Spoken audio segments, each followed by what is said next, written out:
It has been a year since the ascension of Kialandi. The world knows only that the founding peoples of Westgate have created a newborn god. Uh, they do not necessarily know the perils that were circumvented by the ascension.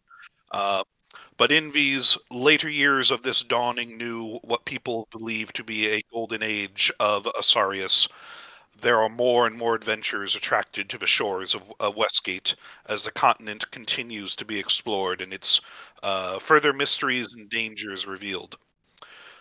A ship sailing from faraway lands enters the harbor of Westgate, passing through some more recently built fortifications that now seem less necessary now that the Alvarez fleet has been pushed back to their continent. On it are 5 adventurers, as you have got to know each other over the month, become acquainted with each other. You are all feeling rather confident that once you step foot onto this fabled land of opportunity and adventure, you will be sure to make yourselves known as heroes as great as the ones who founded this bizarre hodgepodge of nations. As you sail through the harbor, you can see off in the distance that the buildings, tall and newly built, many still under construction as additional stories are added on haphazardly. There are colorful streamers and banners and lanterns set up all across the city as your ship slowly docks in, and you can see townsfolk running to and fro down the long central market hub. Uh, as you disembark and you ask what is the occasion for this, as the city always looks like, you are informed that today is not just any day. Today is a festival for the religious order of Asarius, celebrating the famous prophecy of St Tibbs, who decreed that all the non-humans who were oppressed in the old world lands should sail west to Asarius to seek their fortunes elsewhere, outside the realms of dwarven, elven, and human kingdoms. Uh, as you make your way through the town, make your way up the main thoroughfare from the harbor. Next to the harbor, there is a large, prominent building made of white marble, gilded incredibly gaudily with gold and emblazoned with the mark of the Gold Pack Trading Company, sort of looming over the port where the trade ships flow in and out, bringing supplies from elsewhere, but also distributing the riches and treasure discovered by the adventurers of Asarius, bolstering that global trade and economy. As you walk down the main thoroughfare, you see this long, open main road that leads from the harbor to the heart of the city. And at the very end, off in the distance, you can see a giant, towering golden statue of a beautiful man with outspread dragon wings, holding aloft his hand, glowing with fire that shines brightly even in the daylight of mid-dawn.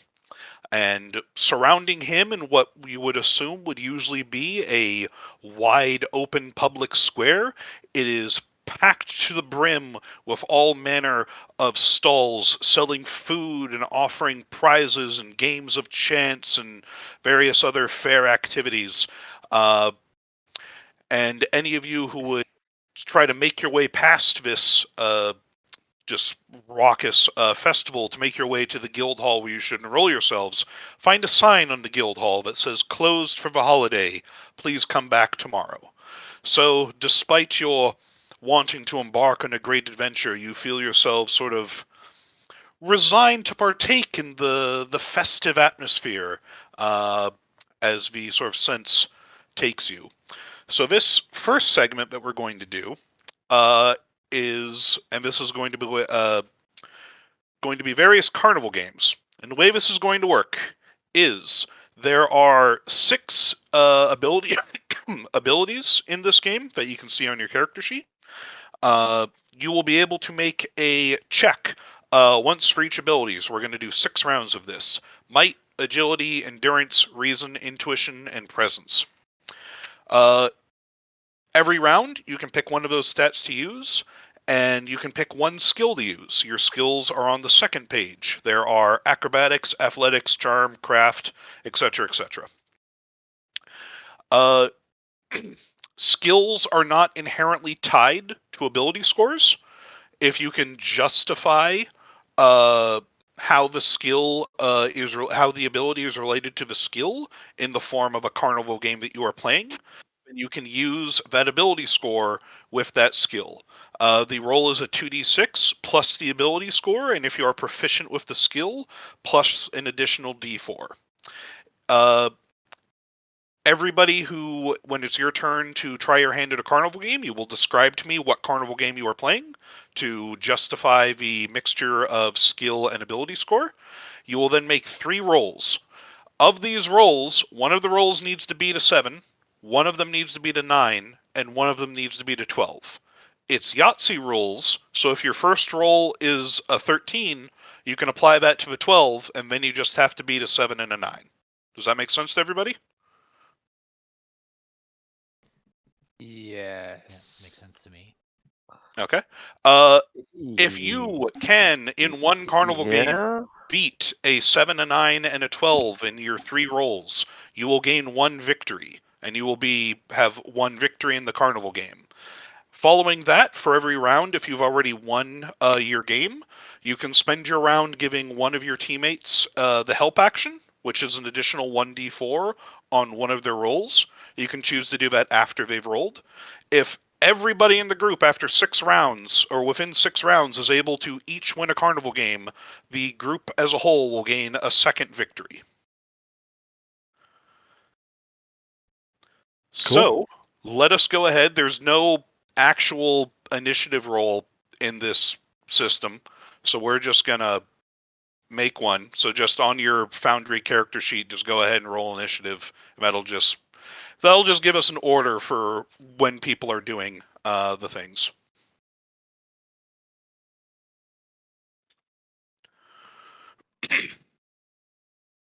Where do I see initiative? It is on the below your character portrait on the Yeah. left. It's a +0. Oh, okay, yes. Normal. Wow. Get the low rolls out of the way early. Wow. Sure.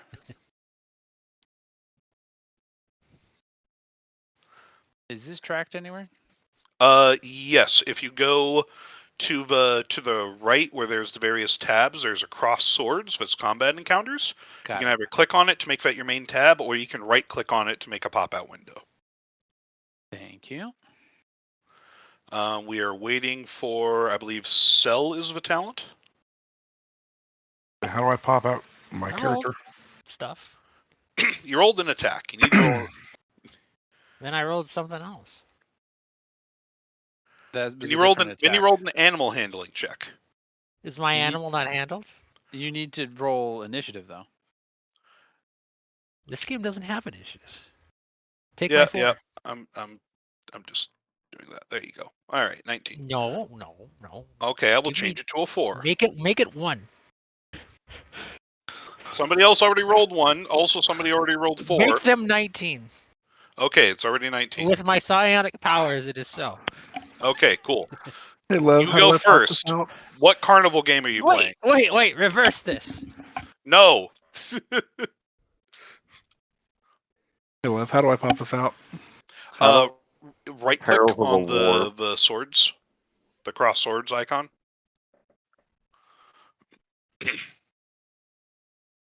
Got it. I go to the Darlings of Azarius, Mm-hmm. and I'm What going is to work the the glory move hole. that they're playing? Okay.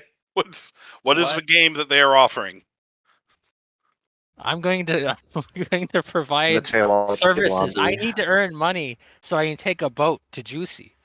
What is I gave you a setup, Cell. Please I am don't ignore doing it. the game. I'm working the holes or something. Okay. I don't know. All right. What is that check? Psychic. I Endurance. can Oh give him a God! psychic stuff. That is not a skill. The skills are on the packet. They start at page 9.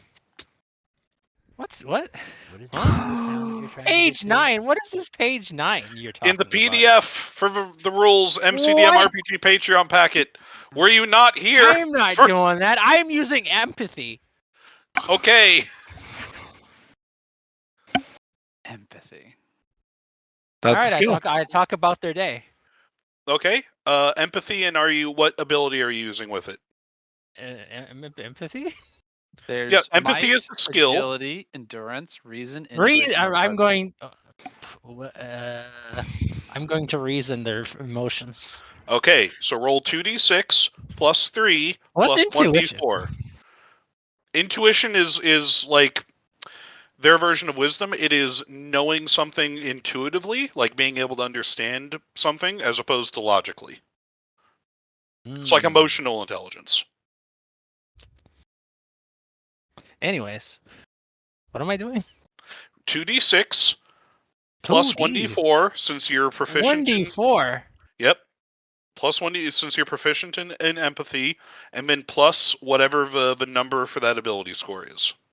And you need to roll 3 times. One of the rolls needs to be to 7, one of them needs to be to 12, one of them needs to be to 9.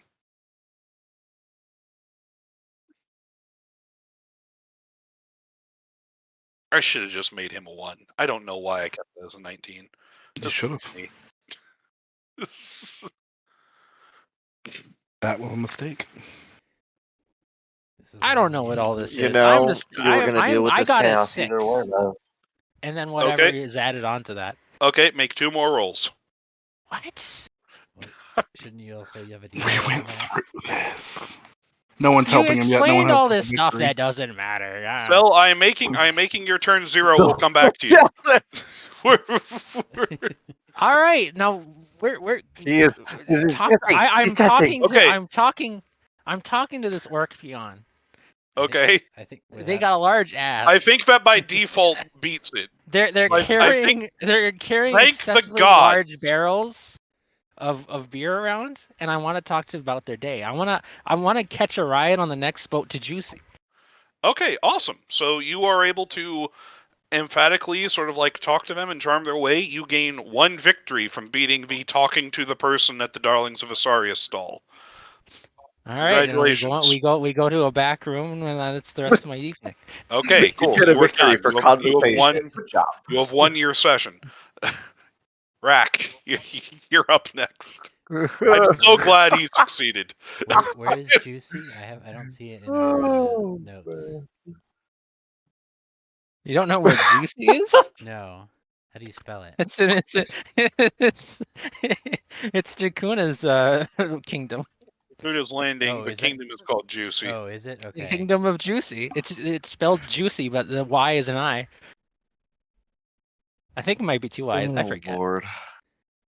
Using The I was gonna white call woman it something version of else, trying but to be then unique. Lev made my homeland the other name, and I was like, all right, I guess I'm going back to Juicy. So the land of Jakuna is called Juicy. I see. I need to go meet Jakuna at Jakuna's Landing. That's why she named it that way, so I could find her there. Okay, so there's any kind of game any kind of games. It here is played? a hodgepodge riot of just all these different people offering wild different games of chance and skill. So if you can justify it to me All as a right, I carnival am game, cool. Really simple. Then I'm pretty sure then someone is doing the shell game. oh yeah, So Ethan is going to casually walk up to the table,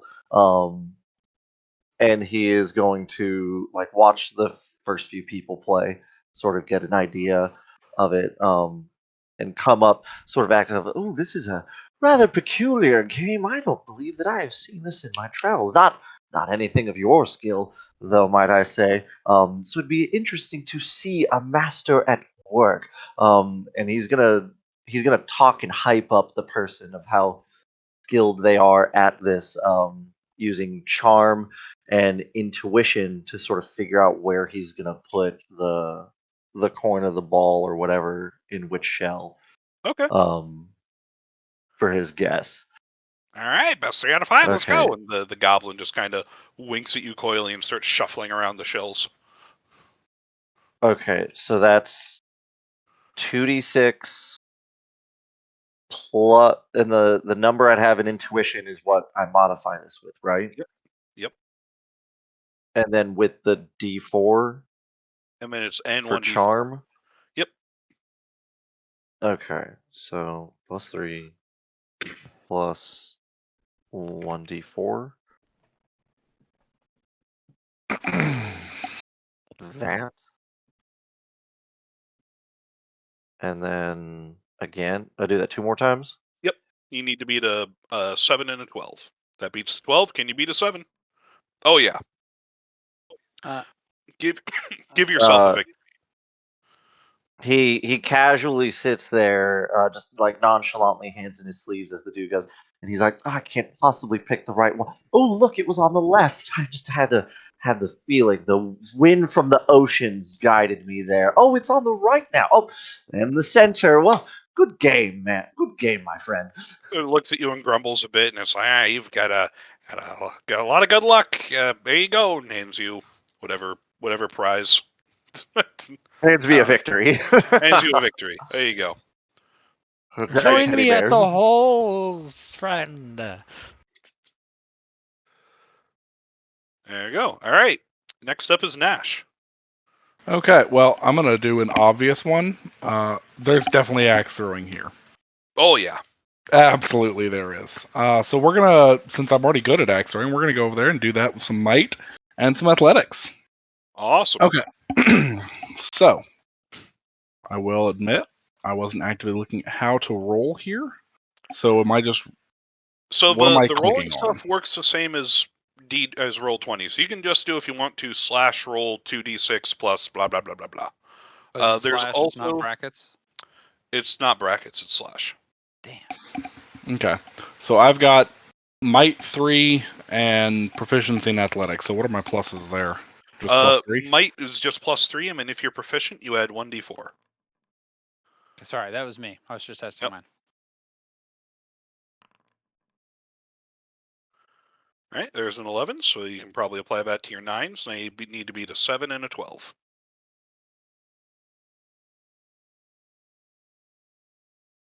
So you just roll again. Yeah, He's probably typing it out. You can copy it. If you tab, if you just hit up arrow, it'll do your last roll. that is not working. Okay. Well, I don't know where you got your keyboard. Looks like you might have your token selected because I think your token moved up 1 square. That would be why. There you go. All right, you get a victory. You just sit there and you just first Thunk, one thunk, hits thunk. just off of center, but then your next 2 hit just around it. So yeah. Little goblin starts the orc behind the thing goes, good show. There you go, and hands you like a inflatable axe. I don't know. All right, you get a victory. I then proceed to throw that and make that hit and sink into the target. Oh shit! Marge, I told you not to sharpen the balloons. All right, and I believe the shadow is Thur. That's right, yeah. So I don't think I'm going to be playing the games in a traditional sense. I think I'm going to be using my, what is the ability? Agility and skullduggery to steal a big fluffy like stuffed animal prize, and then like a glass of wine from one of the concession stands, and then I'm trying to think of what carnival food that would be appropriate for an elf of my refined palate. Funnel cakes. Funnel A cakes. walking taco. Funnel cake. Yeah, I'll, I have a giant. I'm gonna steal a giant stuffed animal, a bottle of wine, and a funnel cake. Orcish Alright. funnel cake. An orcish funnel cake. Yes, we're gonna try this delightful ethnic food. So that's gonna be. Yes, funnel It's cake, made- and it's got white powder on it, but the powder is actually bone. It's full of nuts. As long as it's not cocaine. Hey, there you Did go. it. You get one victory. I was worried this might be tricky if the dice fucked everybody, so I'm glad that it's going in one round. All right, you gained a victory. And then lastly, Kuzco. Yeah.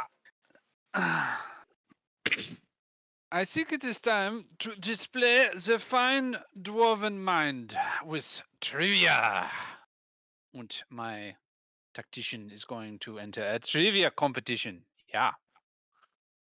All right. Apparently he's It's from, all trivia about Keelandi. he's from wherever that one rat folk was from. The They jungle. you blow them away. You go through and just final Jeopardy them. Yeah, this is very good levels of trivia. Yeah, the university where I studied, this is mostly what we do while drinking beer, and this time I'm not even drunk. Oh, but you should go and take this token and get some drinks. Yeah, you win the game very good. Yeah, this is now the benefit of victory. It is beer. I don't know why my accent is like a Chinese person grew up in Germany. Yeah. so, Eh, the so word makes all what happened sorts, with my my friend. Oh French? no. It's a cosmopolitan town. I'm sure there's all it kinds is. It very much is. It's of, just the I'm accents sitting are there all over like, the place, just like what ours. was that? We're not voice actors. Nobody pays No. us for this. And then so everybody You're not getting gains. paid? Speak for yourself. This is recorded. So everybody won a game. So everybody gets an additional victory. So you all have 2 victories. Because the big playtesting note I came out from when I ran this last time was probably need to start with victories to make things more interesting. All right. So yeah, the day day sort of goes on. You guys enjoy the games. You get like lots of prizes and stuff. It's even though you were disappointed that you can't start your adventuring immediately, it's still a raucously good time. And as evening draws closer and the sun starts to go down and the lights come on, this giant golden statue, the flame in his hand becomes almost a second sun lighting up the square. Some trumpets are sort of blared from a stage that's set up beneath one of the large buildings surrounding the square, which is just this giant clock tower. And everybody, the crowd sort of gathers around this podium, and people start hushing everybody else. And a orc in just fine paladin armor comes up and takes out like this little magic, this rock that must have magic voice amplification things, and says into it in a voice that then booms from directions set all throughout the square, so the entire city almost can hear her. She says, "It is my honor to introduce Lionel Vermin, Speaker of Asarius." And the crowd cheers, "Yeah!"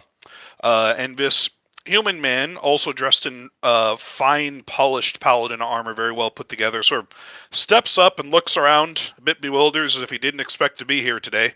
Sort of looks at this throng of, mainly orcs and goblins and bugbears, of a few, of the humans, elves, and dwarves scattered around. Steps up to the rock and sort of coughs a bit and says, "It is an honor to be invited to help celebrate this festival of St. Tibbs. To be honest, I did not have a speech prepared today.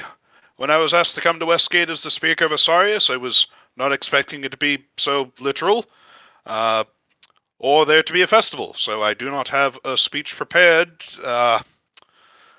I remember the first festival of St. Tibbs we celebrated in Westgate during the first year of the venture's arriving. I expected it to be a yearly occurrence, but was informed that it actually only occurs on leap years, which were not a concept that I was familiar with. Riff explained it as a wandering day that only occasionally occurs based on a calendar from another dimension, but also the frog people who originally named Jajatua use it, which I admit I still do not fully comprehend. Nonetheless, I am honored that the people of the Order of Asarius have welcomed the other citizens of Westgate into this their most important religious celebration, I think. As is apparently tradition, I have been handed a quote from St. Tibbs themselves to read aloud." Holds up a worn scroll on this, almost sacred religious, relic thing, and starts reading from it. "All you humans suck. elves and dwarves suck too. Your kingdoms are stupid, and we don't want to be part of them anyways.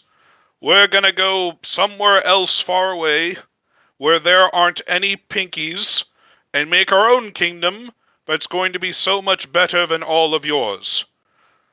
To which he was promptly beheaded, and the crowd in unison goes, "Aw, man!" and then cheers. Okay, honestly, I don't remember that from the first year, but regardless, I wish everyone a happy St. Tibbs Day and hope that you all enjoy the festivities. And then he waves and fireworks start going off. Boom, boom, loud bangs and crashes as fireworks light the sky. I need everybody to make an awareness check, which should be 2d6 plus your intuition, and if you are proficient in awareness, an additional 1d4. I think it's awareness. What is it called? I think it's Shit. notice. Notice. I need you to make a notice check, sorry.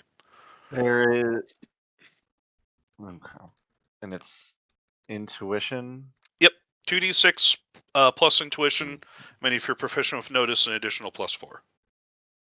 Plus a d4. Yeah, d4. Yeah, I'm not proficient in that.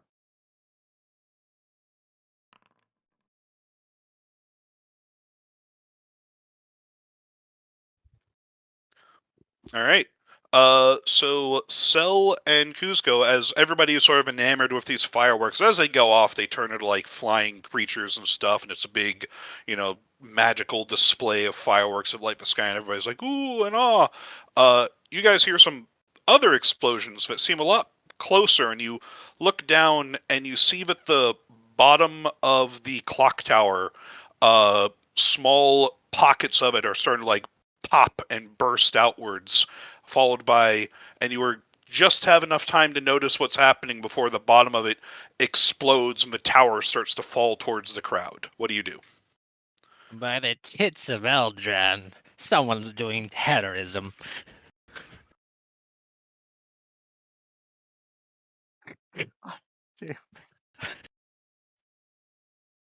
All right.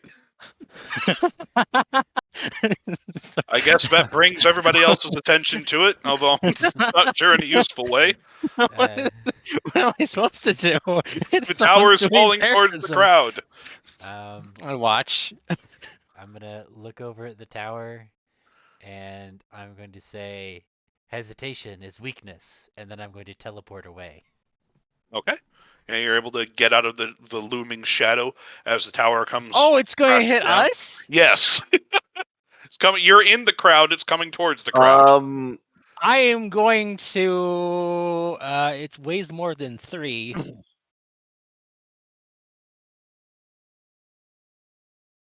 I'm going to make a slow zone, and I'm going to slow its fall.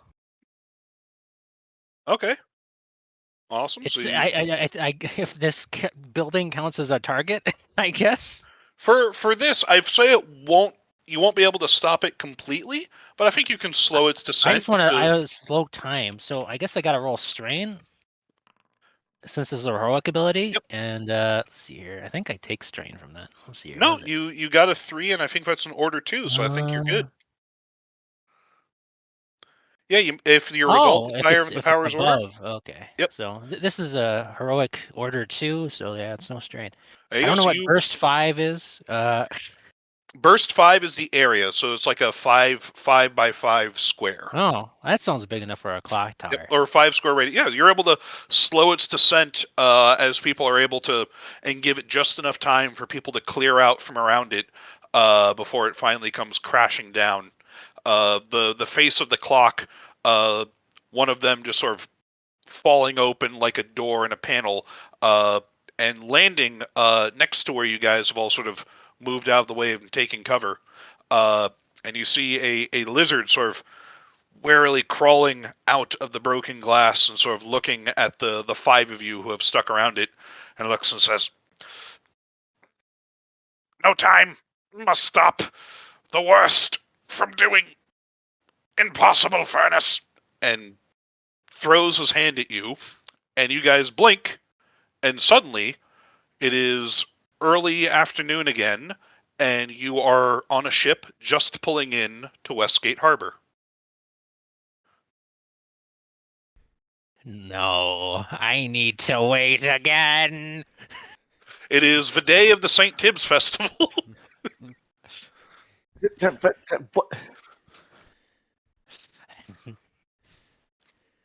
Not an Orkins hog day. We were just on the edge How of tomorrow. intriguingly peculiar.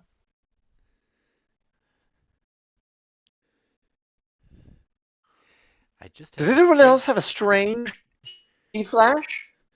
I am going to use knowledge, clockwork, to decipher what happened. I'm going to sit down and start writing a new speech. That's a good idea. I'll help you with that. Is this how this works? I don't know what happened. Swap out his speeches. I'm also gonna come up with a better line of scripture for him to read out. Let's not cut- Unfortunately, that is the traditional line of scripture. yeah. Okay, so we need to make this just similar enough that he doesn't notice. I think I'm gonna replace it. The whole thing is exactly the same, except when it talks about we're gonna go make a new kingdom away from everybody else. It ends with the traditional with blackjack and hookers. You know what? Actually, forget the kingdom. Nice! That's perfect. That's perfect. He won't see it coming. I almost did that. Yeah. I'm not gonna lie. It was very much like, where is this headed? Oh yeah.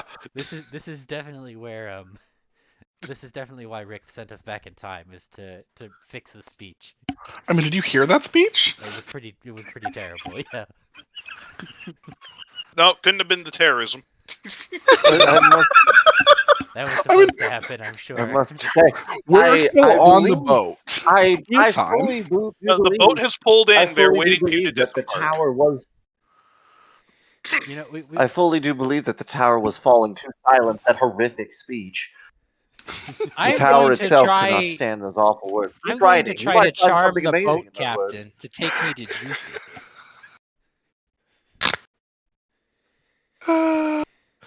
No, we're turning right Well, around after In this. the meantime, gentlemen, while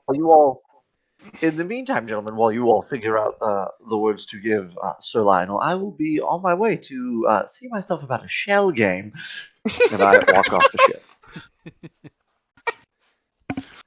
Wait, that's accurate. So we have time to go play the games again, get more victories, and then go to the tower. I I will don't tell you imagine right you now, don't you get to- cannot gain additional victories. You have already succeeded. The second success will taste like ash in your mouth. Oh, that is not a good word to say when you're still congested. I, The H does not come through. I think you mean that it will taste like funnel cake in my mouth. Who are you all conversing Look, all with? I'm saying is that he said that I was extremely lucky, and I said it was all skill, and now it is all skill and prior knowledge.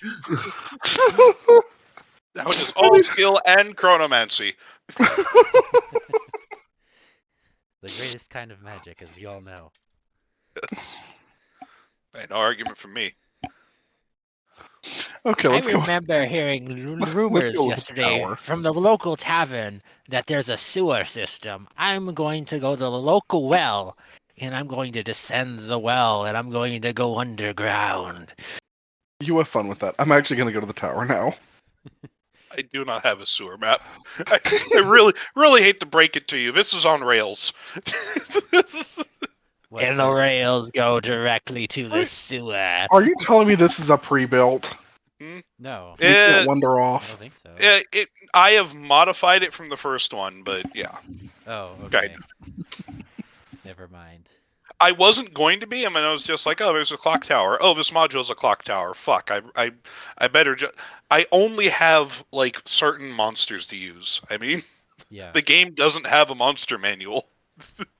Well, what? You're not gonna home Well, I monsters for suppose the that game if I that's still cannot in go development? continue. No, especially since we want to play test. We want to see how the monsters work. If I to go work my grand skills on Chronicle game, I suppose we must go see what that explosion was about before he gives that god awful speech again. All right, I will go ahead and quickly skulldugger the better speech that my colleague and I have written with the Okay. bit of scripture to Lionel. Just basically like find him as he's coming into the city in the morning and just like reverse pickpocket it into his pocket and with a little note that says, "You're gonna need this."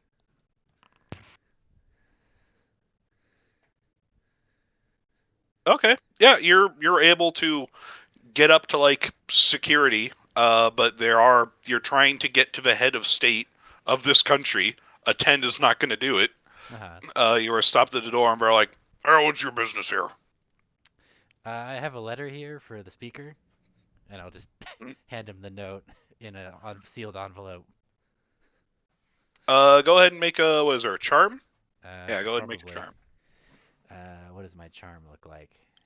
Uh, Excuse oh, me, I'm Wode. proficient in Let charm. me do it. No. And would that be a presence? Yeah. No, Yep. it's actually not that bad. I've got boom. Look at that. They're like, "All right, citizen, we'll deliver this note to the speaker. Who's it from?" It's from.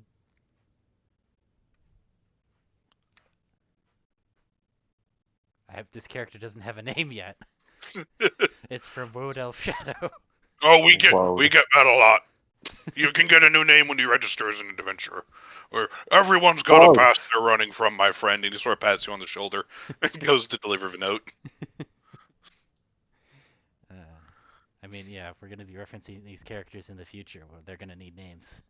Probably not, because we are in the future. Well, so. yes, but like prequels and whatnot. Oh yeah. But yeah, so yeah, you drop off that note. All right, so I guess everybody else is heading towards the clock tower before it explodes. Is there anything else people want to do before that that's reasonable? I go to the No. Darlings of Azarius and I use an endurance empathy on a different orc. Okay. Cool. Don't make a roll because that has no significance. So everybody. Yes, it does. Cause, Mhm. I don't know. Okay. I find in their pocket a note that says we're gonna do a terrorism tonight.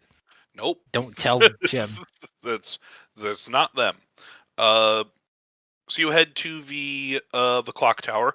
The base door of the clock tower is closed, and there is a kobold just sort of in armor made of like looks like almost discarded dragon scales with like a shield and a little sword gladius just standing in front of a door, just kind of warily watching everything.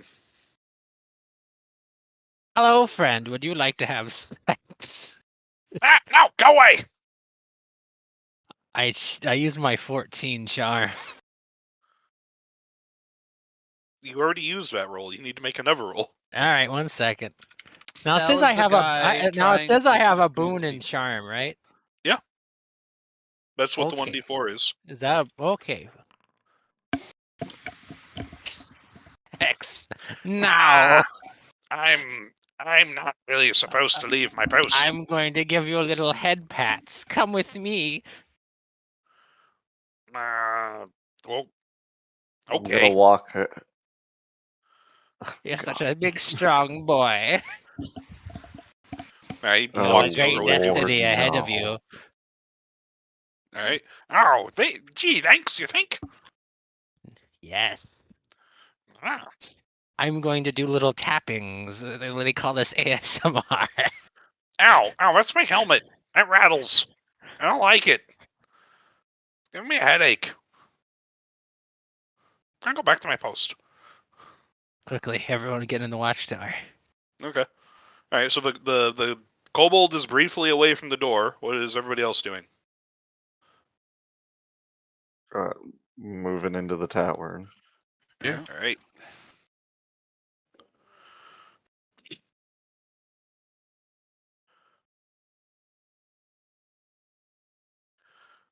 All right. Boom. Oh, okay. Oh god. This You looks like enter into the tower. You terrorism. see a giant gold and brass wrought structure with like a sphinx's face on four sides of it.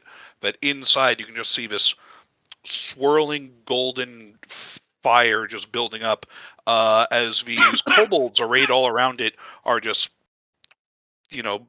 with some tools, just like working on it, making some tweaks and adjustments and hitting it and tightening screws and untightening other stuff and just fiddling with this giant, what looks to be like a furnace.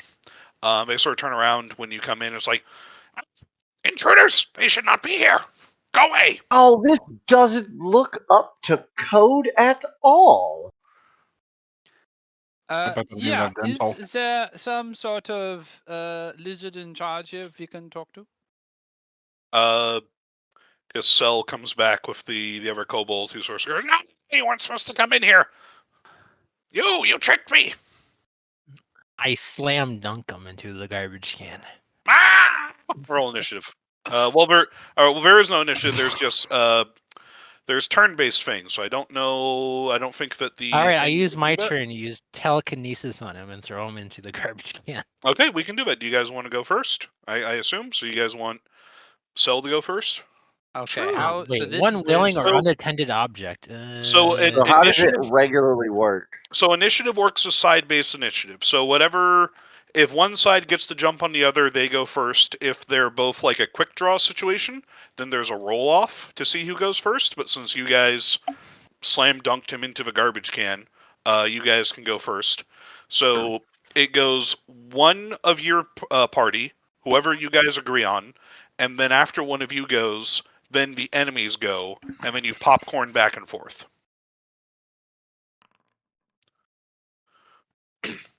And you are starting this combat with 2 victories. So make sure to note that for any relevant abilities you have. Yes. Okay, so so this is considered a combat encounter? This is a combat encounter, yes. Okay, so I roll a d6. 6. So I get 2 virtue at the start, and with 2 victories, I'm going to give myself 2 wrath. Okay. So I have 2 virtue and 2 wrath. All right. Thur, we just started a combat encounter. Oh, neat.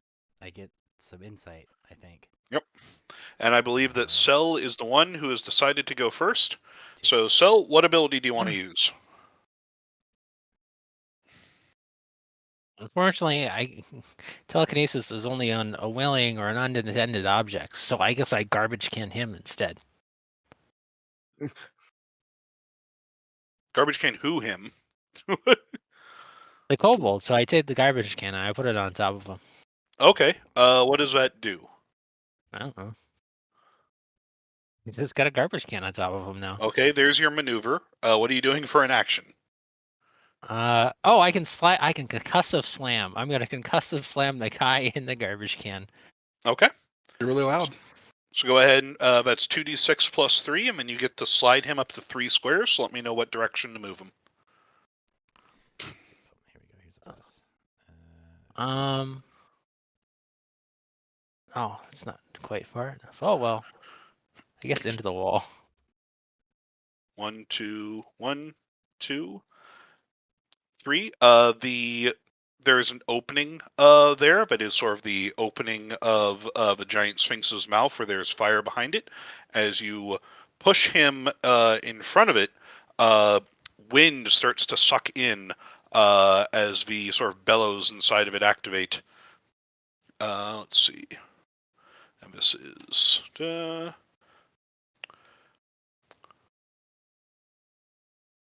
why would you... Okay. 9, and then his might is 3, so that's 12. So he's able to grab the sides of it and avoid being pulled inside. Wait, he's in a garbage can. Oh, so he doesn't have arms? All right, so I'm going to give him minus 1d4. He got canned. So 3. So yeah, he gets sucked inside the furnace. Garbage day. All right, that's my turn. I think. All I don't right. know. And then what did you roll for? You rolled an 11. Oh, so you did 11 damage to him. All right. It's the kobold's turn. The one inside the furnace is going to be like, they are going I to call try that to one ASMR, fucker. try to get out of there. They are not able to extradite themselves. They are stuck inside of the furnace. All right, your guys' go again. Who's up next? I'll go.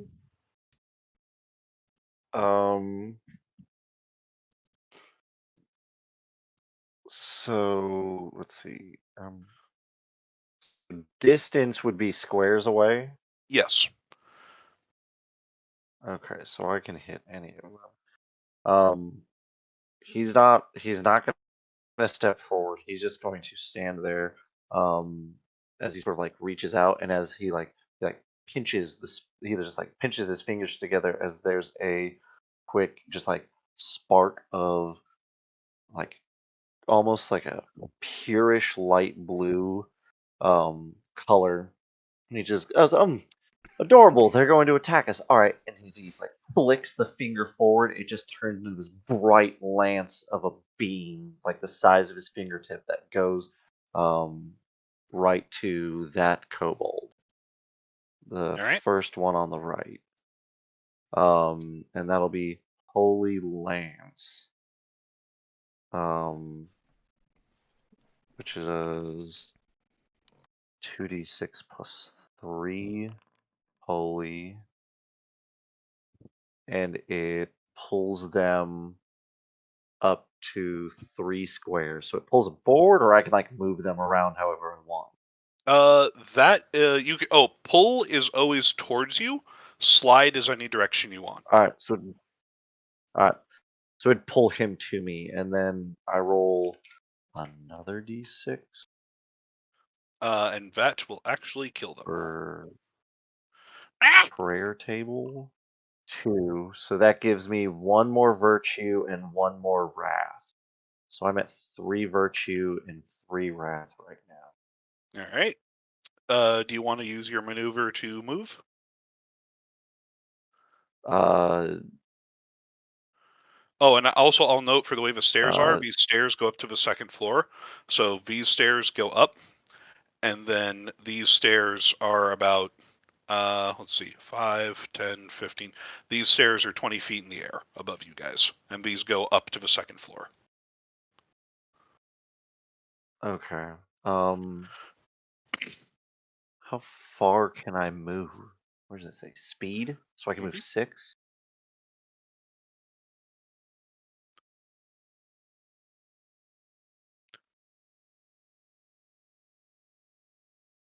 You're going underneath the staircase, or? Can I not go above? Oh, is it not? It's like hanging above These, us? so they go, the Oh, because stairs it start circles here. around. Yeah, Okay. it circles around and then comes up. Right. Okay. So, yeah. I'll go that way. Okay. Then I'll be right there. Who is doing that? Well, it'd be right there. I'll do what I want. 1 more. So right All right. there. Okay. And And he could he's have just, taken the path he's not that like avoided. running, he's just Yep. Yeah, he's just leisurely walking. Like Okay. hands in his sleeves, just calmly walking forward. Sounds good. All right. The kobold's turn. This one kobold's gonna see you doing that, and he's gonna be like, "Hey, stop there!" He's gonna move there. And he is going to wait a second. Oh, I think minions all move in the same time. So these guys are minions. They are going to.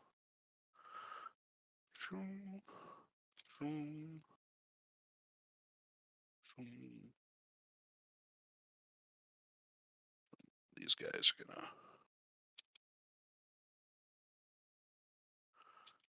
start heading around.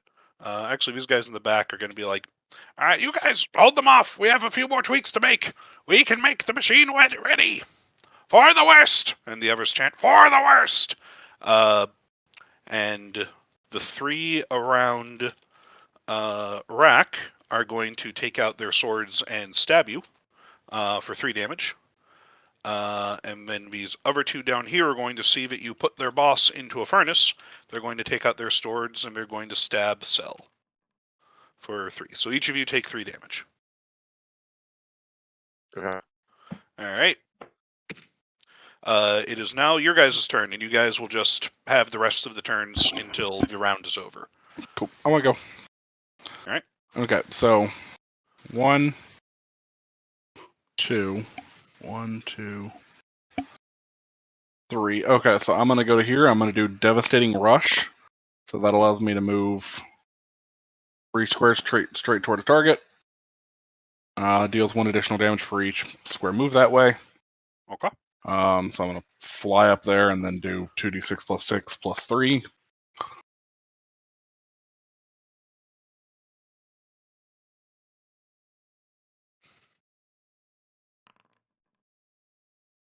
Oh, you rush through, and these guys are minions, so you obliterate him, and like a piece of his broken arm just flies off and stabs the other guy in the eye. Fantastic. Ah! No! Okay.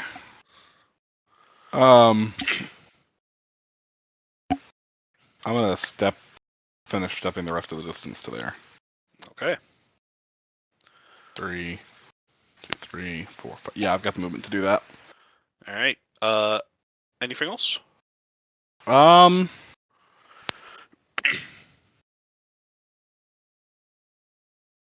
Let's see what all those rules are. Move, assist, drink potion, hide, hinder. You already used your maneuver to move, so. Oh, the moving is moving. Okay, got it. Yeah, move Okay. it. Yeah, you get a maneuver and an action, and moving is a maneuver. Well, then yeah. Why did you ask me if I had anything else I wanted to do? I don't know, like, because some people have free maneuvers, which you can just do. Well, So. You made me think I had a bonus action. Nope. Well, The I'm not. tactician does, but yeah, no. Okay. All right. So next 2 people. Who wants to go next? I will go. Oh, I actually did 2 more damage than that. So the 2 minions rush up and they stab Cell. Mm-hmm. Who's that character? The one to my far left, is that Thur? Yes. That's right. That is me.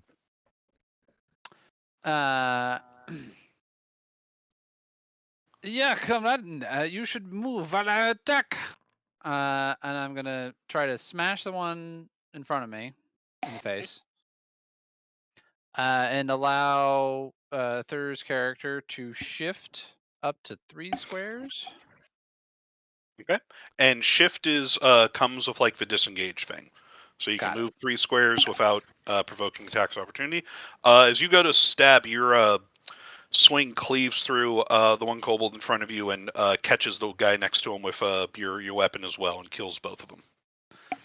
Yeah, that's excellent. And then I will use my maneuver to move. 1, 2, 3, 4, 5, 6. All right. And so if something says free maneuver, You can just do it. I can just do it. Mm-hmm. I'm gonna point to the kobold minion that I can see and just yell, You are ein sissy, and you have no chance of doing anything against me because you are weak. To taunt them. Yeah, you say that as he's busy with his partner just sort of trying to make some final tinkers to the machine. He looks over at you and says, "What?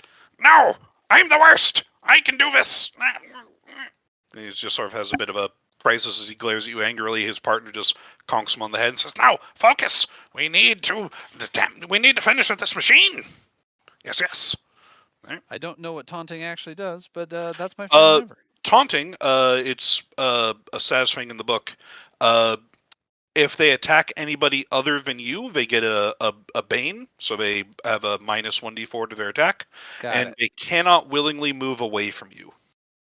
This is It's like two the opposite. banes. It's like fear, but in the opposite. Right. Yep. So 2 banes apparently. 2 banes. Yep, 2 banes. Sorry. Got it.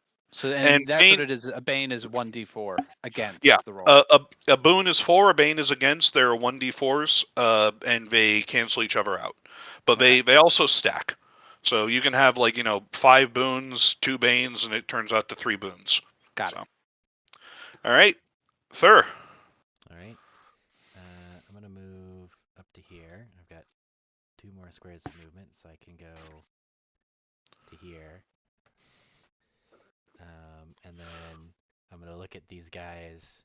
I'm gonna look at the one in front of him. I'm gonna level a hand crossbow at him, and just be like, "I work better alone." So it's a distance 4, so I'm definitely within. That's the name of one of his abilities. He's not just being corny.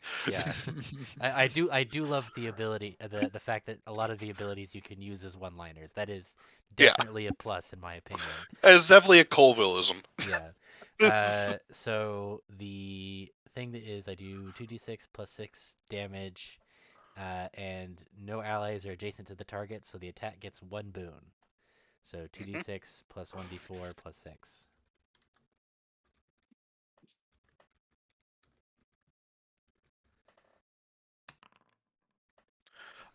You shoot through. I think the kit technically has daggers, but sure, you can have a light crossbow for this.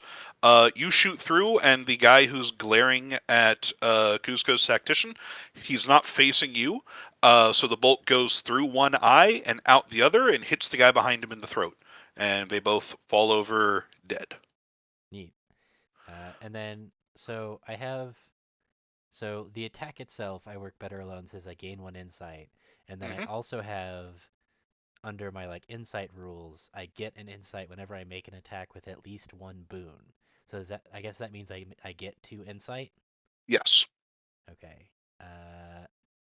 And it's also a signature attack, which also gives me an insight. I think that that's just the signature things all have gain 1 insight at the end, so I think that's just baked into the ability. Yeah, it's not clear I to don't me. think that's an additional one. I don't think. It's a playtest, so. Yeah, that's not clear to me. So if Colville, if you're listening, there needs to be some clarification here, because it lists it in 2 different places, and one of it looks like it's just kind of a general thing. Yeah, because if you look at the signature abilities, the 2 that are attacks gain 1 insight at the end. The one that's not an attack and is a maneuver doesn't have that. So I think that's just, it's in They the just abilities baked it so you in. don't forget. Okay, Yeah. so and I get and I don't get 1 at the start of my turn. Okay, so that's just 2 insight. Okay, but then that is my turn because I moved and I used an attack. All right. At the end of the round, the 2 bodies that were just felled slump against the furnace, just hit it with a hard thud, and something within the furnace rattles, and fire starts to billow out from it, and then being sucked in as all 4 of the mouths just start sucking in air like a furnace, and fire shoots out the top, and inside you can hear the kobold that's still trapped inside from when Self flung him in the garbage, and he's like, "Ah! Can is melting on my skin." I call He that takes ASMR. 10 fire damage. All right, top of the next round. There is 1 minion and then 1 kobold inside the furnace, and the furnace is going haywire and is sucking in anything in front of it. You actually see one of the corpses just bonk him in the face as it gets sucked into. All right, who wants to go first? How many victories do we have? 2. Oh. I'll go. All right. Ethan's gonna look at the 1 kobold that is in front of the orc fury. And he's gonna just bring his palm forward, and as it does, there's this after image of his palm just bigger and light blue as well. He just slams it forward, and that is gonna be terrifying smite. Ooh. All right. So that's 2d6 plus 1d8 plus 3 holy. There you go. So 11. Okay. Any additional effects? He has to succeed on a target number 11 intuition resistance roll, or he is frightened of the orc fury. Oh well, you know what? Because I get to pick.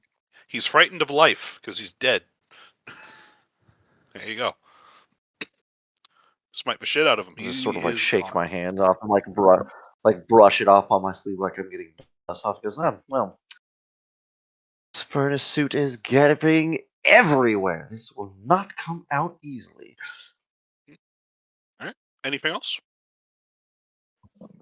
Um, free maneuver. I'm gonna do healing grace.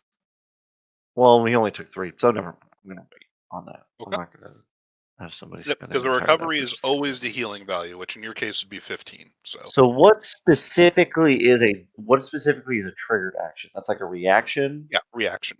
Yep. Cool. Okay. That took 2 wrath, so now I'm down to 3 virtue, 1 wrath. And you get the roll on your prayer table again for the new turn. I do not. Oh yeah, no. It's at the start of the encounter. Oh, it's at the start of the at the start of the encounter. Oh, I thought Yeah, it was the start of each turn. my signature start of the encounter, start of a combat encounter, I get a total combination Ah, of gotcha. virtue wrath equal to my victories. Mhm. And then I And think then I your messed up because signatures then it's build. on That was a heroic. signature abilities I roll. Yeah. Gotcha, but that was a heroic ability. Okay. All right. Cool. Yeah. So Heroic if abilities just spend.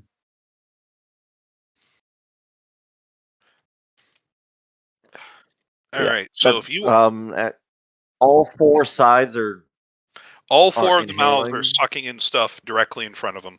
Basically, you can go ahead and make a notice check as your maneuver if you want.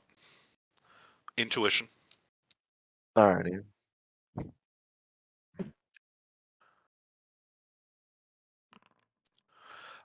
You can see, since you're so close in front of you, that anything that sort of walks in the area of like these lines that are in front of the faces is going to be sucked into the furnace. You can see bits of like paper and debris on the floor just being vacuumed in. Oh, well, it appears that we are staying put right now until those shut up. And it does also look like it is building up to something possibly volatile. All right, end of your turn. The remaining kobold. As the mindful one said, a terrorism. A terrorism. The kobold who is currently trapped inside the burning furnace is going to try and get out, and he is unable to pull himself free. All right, so now it's your Are guys' you turn. enjoying your ASMR session? The garbage can is melting to my skin. Do you feel the tingles? I feel the burn. Accept your new life. A All right. life of sensation. All right, so for the 4 of you, what order do you want to go in?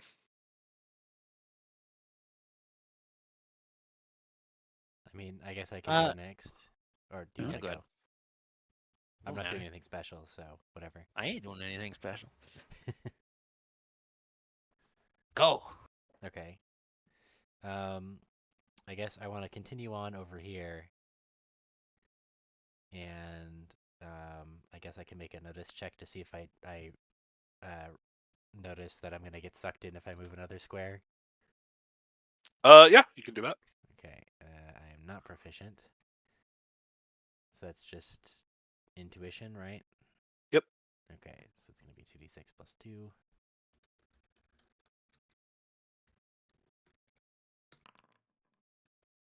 Yeah, you notice the debris sort of being pulled into the mouth in that area.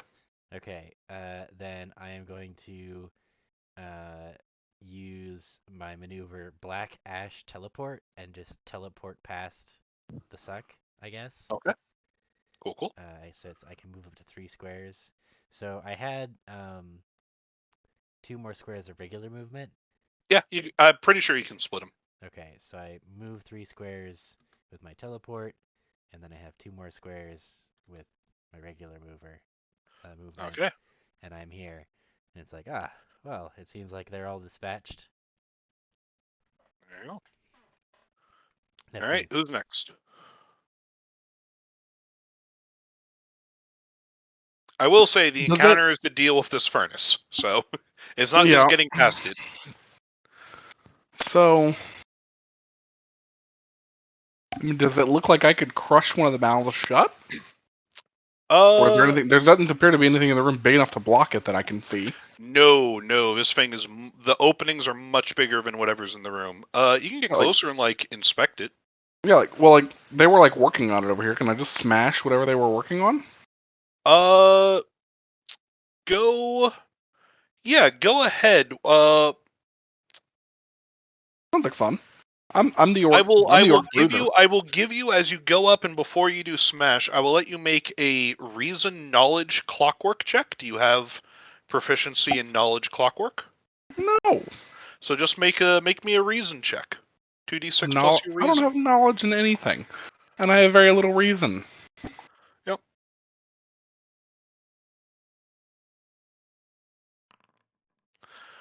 Yeah, hitting it will probably work. That's great. We're gonna hit it. All right.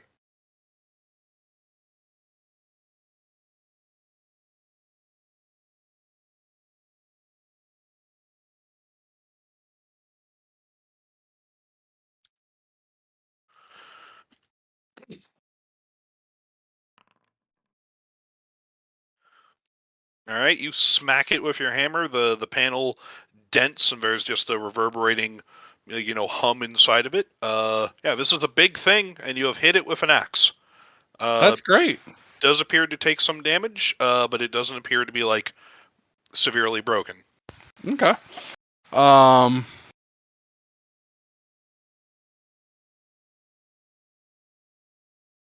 Are there any parts of it that are actively moving? You would need to be looking at a different angle. On the side of it, no. There are a Okay. bunch of knobs and pipes and stuff that have been sort of fiddled with, but nothing that's gears spinning or anything. Okay, I was gonna grapple it if it was and see how that worked out for me because it'd be funny. Yeah. Yeah, I mean I hit something. Okay. That's what I do. Cool. All right, who's going next?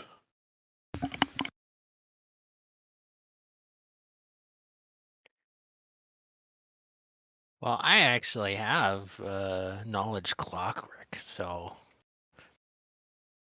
this may be the thing that exploded and caused the tower to collapse. Man, I'm gonna think about it. Okay. Yeah, and you can see some of the controls on the outside. Do you think you could start powering this down if you move up adjacent to it? I maneuver over there. Also, I heard I got hit or something. You took 3 damage. Okay, well, I have a trigger action that's a psychic shield. That's 1d8 plus 3, so I guess I just Oh, don't yeah. take damage. Okay, yeah. You can ignore that then. All right, so yeah, Might- you go up, you start fiddling with it. Yeah, you think that you could start turning down the power on this. You think it currently does 44 damage at the end of every turn. You think you can reduce that by 1d4, and if you can make 3 more successful checks, you can turn the furnace off. Hey, what was that? You see that you can start turning this off. So you made a successful check. At the end of every turn, this furnace does 44 fire damage. Your successful check reduced the damage that it does by 1d4. So now it's 3d4. If you can reduce the damage all the way to 0d4, then you will turn the furnace off. Okay. All right, so you start ratcheting it down. The fires dwindle a little, but they are still going. And the sucking is still occurring. All right, anybody else? We must prevent the suck, or this tower will explode again. That's me. Okay. I believe that is just Cusco. I'm not convinced that hitting this is going to be super effective. So, I enjoyed Cell's it. character powered down the stuff next to me, correct? Access some 1, controls and powered it down a little. 2, 3, 4, 5. Is it possible for me to move up to here? It is, but you will be moving in front of the furnace. Nobody has told you what's going on, so you will. You need to make a target number 12 might athletics check, or resistance roll rather. And get rid of that guy. So 2d6 plus your might. Plus athletics. No, I was misreading another thing. It's a resistance roll, so just plus might. Yeah, you are able to, as you move in front of it, you encounter a strong sort of sucking in of air as you pass it, but you're sturdy and bulky enough that you're able to just power through it and walk through the action without being sucked into the furnace. Got it. Up at this point, I know that they're doing something technical. I don't have knowledge in clockwork, but I do have good reason, so I'm going to try and figure this out up here. Do you have craft blacksmithing? Nope. You don't? I do. On the thing that I was given, I do not. Because more of a tactician had knowledge. Oh, you don't. Who has blacksmithing? Why is it even called that out? Why the fuck did I they do. put... I have craft blacksmithing. I Oh, have knowledge in Conduit wisdom. has it for some reason. Okay. I knew somebody I have did. craft blacksmithing. Okay. As everybody knows, yeah, in fantasy setting, it's the humans that are the famous blacksmiths. Yep. That's like, what's going on here? Dwarves have innate knowledge of monsters, so there you go. There you go. Okay, so yeah, you can do it. You're not proficient, so you wouldn't get the additional boon to the check. But you Right. can definitely try to make the check to try and Trying start to reason it out. powering out. Yeah. Yeah, you're able to reduce it again, so it's down to 2d4 fire damage. All right. End of the round. The kobold inside screams a little bit more. All right. Top of the round. Still cooking. Who wants to go first? I guess I'll give it the once over to see what I can do to like stop the inhalation or something. Okay. You look at it. You can see you can either try to do something similar to what they've been doing, but you don't understand clockwork, so it wouldn't have any boons. Or as a proficiency in blacksmithing, you can see the way that this thing's bellows are working, and you can attempt to make a check to reverse the bellows, so people are no longer sucked into it. Yeah, I'll do that. Okay. I guess it'd be So that would be going off of Reason, craft, blacksmithing. so reason, craft, blacksmithing. Okay, so 2d6 plus the 1d4 plus 1. Oh yeah, you get in there, you pull some levers and stuff, and everybody hears just Like, oh, it was this maneuver. Yep, everybody hears a whirring inside the machine as the bellows reverse, and instead of sucking in air, it starts spewing out fire, as well as a kobold. So now there are lines of fire in front of the furnace that will burn anyone who tries to cross. But all the people, including the dead bodies inside of it, are expelled. So you feel like if somebody had gotten stuck in there, that would have been a real good thing to do. All right. I mean, somebody did get stuck in Well- there, it just wasn't one of us. It wasn't one of you. All right, who's next? Quick, change the bellows back and inhale the cobalt back into the furnace. The torment nexus.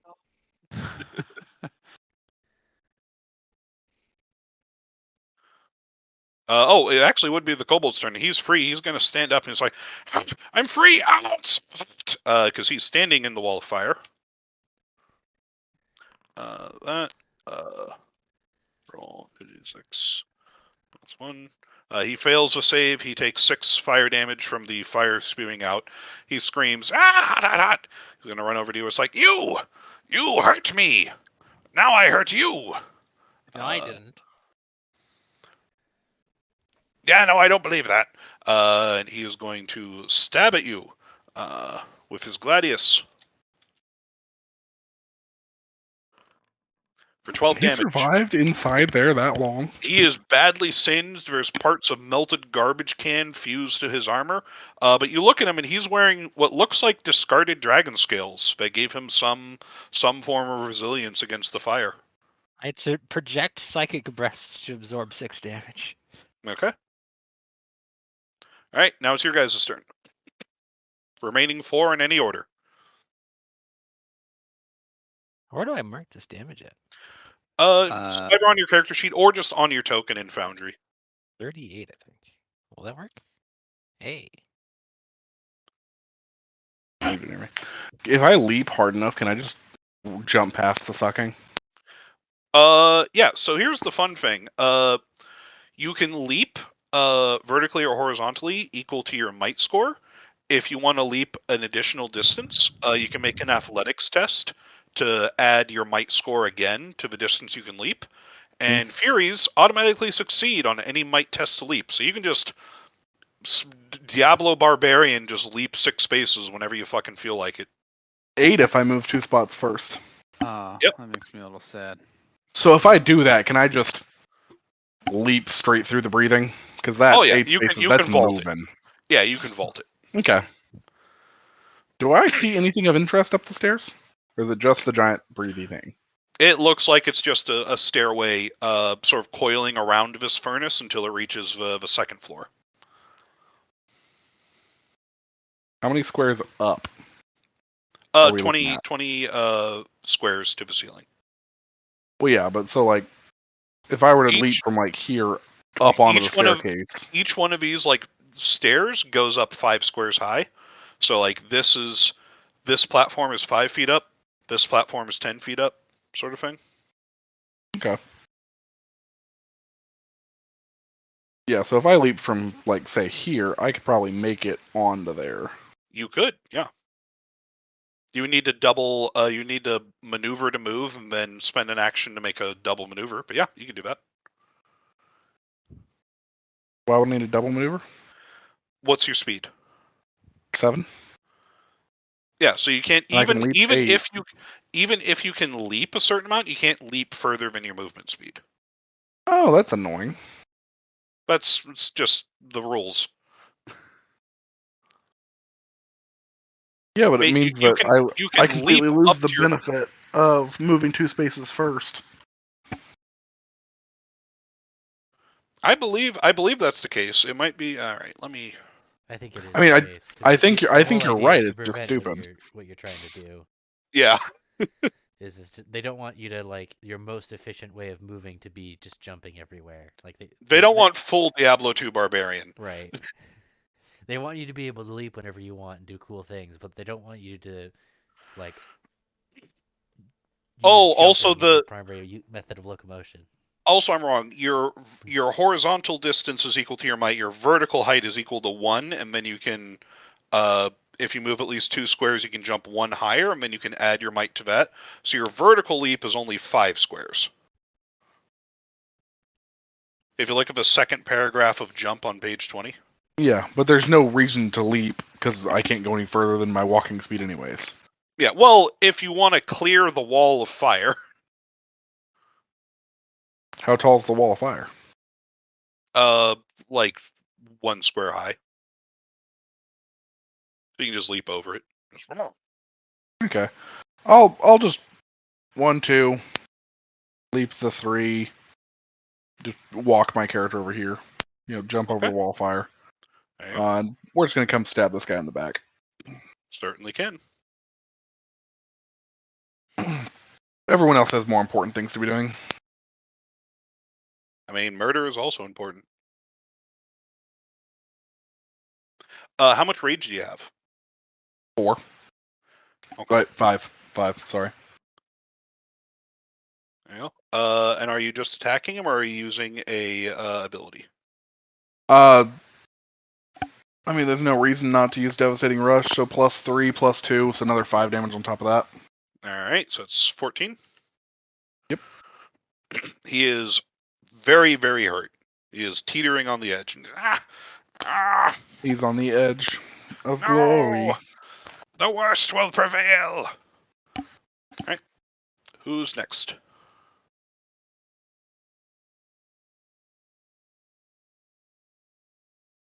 I have no idea. You can go if you just want to do your clockwork check to power down the furnace. I think we only need one more, right? We need 2 more.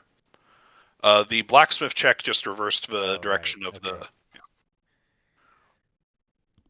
Hmm. That guy's still alive, huh? Yep. Oh, well. I got more knobs to spin. You're able to reduce it 1 more step. The fires are greatly diminished, but they're still burning inside of it. The machine is still on, but it's lost a lot of steam. Now, is there like a forced? Let's see here. Oh, well, actually, I guess I could look what maneuvers do. Oh, okay. I can. What is this? I can hinder apparently. I thought it was another thing. Hmm. Um. Yeah. Oh, that's an action. Oh, okay. I guess I'm going to use my maneuver to hinder the kobold, so he has 1 bane. Okay. He has a bane. Okay. That's it. All right. Who's next?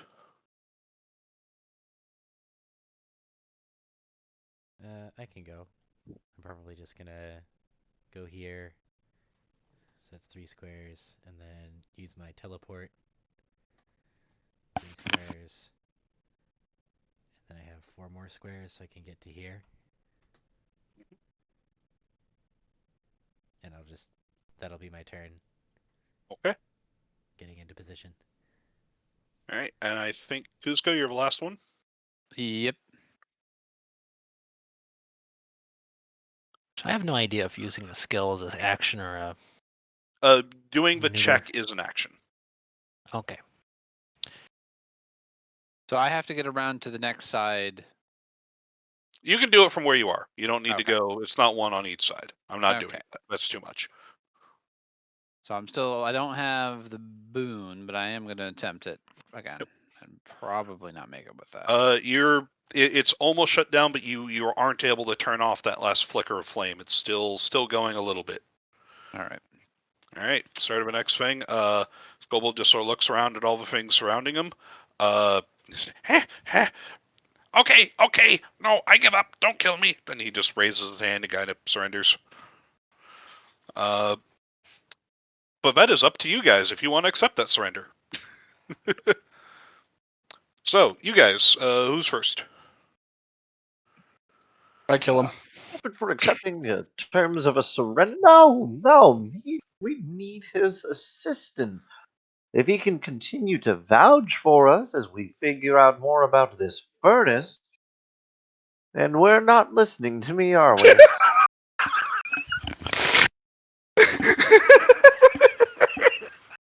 Nah.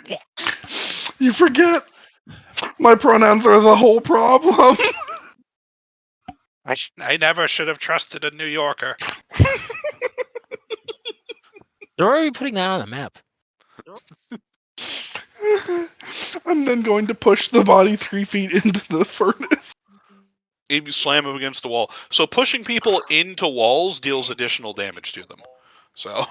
Oh, I'm trying to push him through the opening. Well, it's now spewing out. So you push him into the fire, and it Perfect. shoots him out the door. Perfect. All right. We should probably close that. People might get suspicious. We could pull out the marshmallows. Yeah. Mommy, look, a dead body. Oh no, leave that be. That's the crazy wizard's tower. Who knows where it came from? Probably hasn't even happened Mommy, yet. Don't worry fire! about it.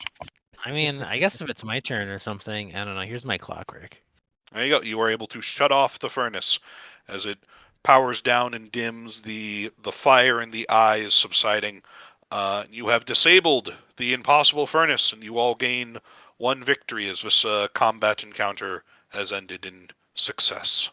By Adrian's majestic nails, the machine is silent. I'm going to gingerly pull the smoldering body back inside the tower and close the door. Okay. Yeah, excellent, comrade. Have we found any prisoners? Nine, I do not see any. Maybe they had instructions. We should investigate the higher floors. They may have more followers or leadership up top. The character's gonna kind Plus, of gesture. if we hurry, it'd be a good time to watch Lionel give that god's awful speech one more time. And then maybe we can kick the furnace off if it's still terrible. You still have a few more hours until night falls, so it's not even close to speech time yet.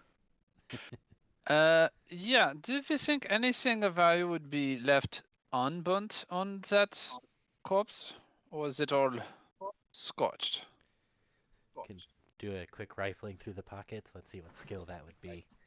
Maybe he has. Maybe the scorched body had marshmallows. Take that armor off him. I'll need the money to get to on a boat. You did say he out had of there. dragon scale armor. That sounds valuable. He has armor made from discarded dragon scales, but it is far too small to fit any of you. He is a kobold. But a merchant of sufficient size. It's also might got be melted interested. garbage can just caked on it. Yeah, that'll That's come right off. normal. But yeah, you look through. So yeah, you find he's wearing again red armor. He's got like a little short sword and shield and such, and a little helmet. And he has. You search the other bodies, and you see one of the sort of minion kobolds had what is now a sort of singed stack, like folded thing of paper. But as you open it, is the nearly incomprehensible schematics for this impossible furnace. That they were apparently using with little instructions written on it, said like, "Hey, do this, do this, do this, and then bomb." And then it is signed at the end. It's truly we shall be the worst. Hail Grozny. Yeah, so we are ascending the tower to find out if there are more of these, yeah? Doesn't sound like a bad idea, no. Well then, let us be off and up the tower, yeah? And perhaps there is something valuable to take. Are you in this to pilfer? I need money. The boat ride is not free. Ah, you did not get a scholarship. Understandable. I arose from the waves covered in salt, and I am broke. That is unusual, to say the least, yeah. We talked about this on the boat ride. I don't remember paying attention. Well, that's because you're always singing about your giant Das Boot. Listen, it is a very good boot. This is your family heirloom. Is this why you come to this land? No, I am here to find new materials to make a new boot.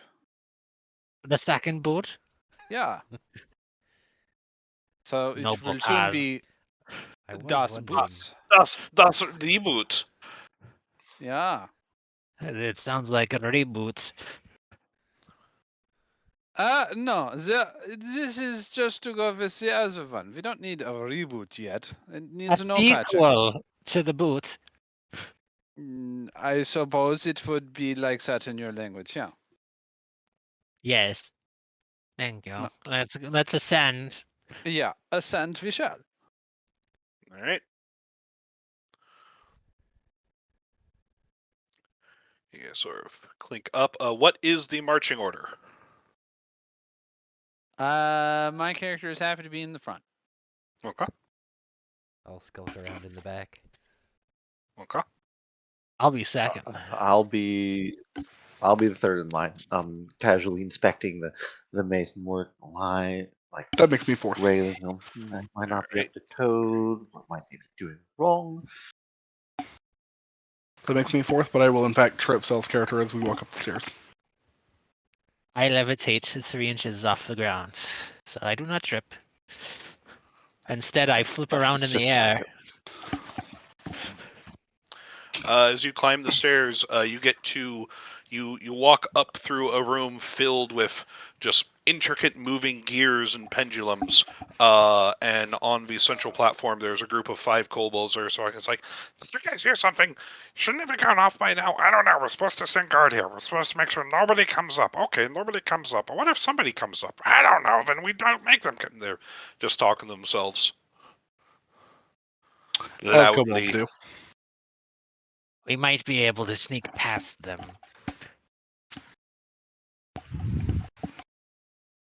Yeah, we might. Or this is another theory. We kill them and take the stuff. Oh, That seems the most yeah. responsible thing to do. Money. Possibly keep one of them alive so that we can interrogate them this time, yeah? There's I truth say- in this. Yeah. So let us be attacking, as they say. Wait, brain blast! It needs to be the one in the big hat.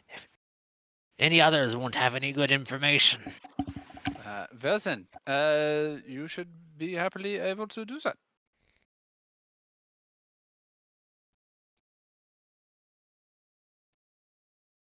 Okay. So if you guys are attacking them and they do not notice you, let's have somebody in the group roll a sneak check. See if you can sort of get in a position where you can be the first to act. I'm good at that.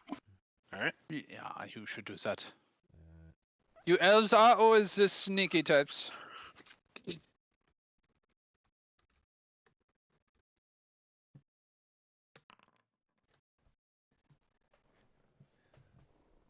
Oh yeah. I mean, let me just see here. Combat round. Creatures take turns. Determine initiatives. yeah, how does surprise work in the system? If both sides have creatures who aren't so if all the creatures on one side are surprised and a creature on the other side gets to go first. So I think that even though I think that when the main game comes out, I would recommend that if somebody's sneaky, whoever rolls the stealth thing gets to go first. Like that makes sense to me. Whoever is the one who gets to drop on them gets to go, and then it goes popcorn style.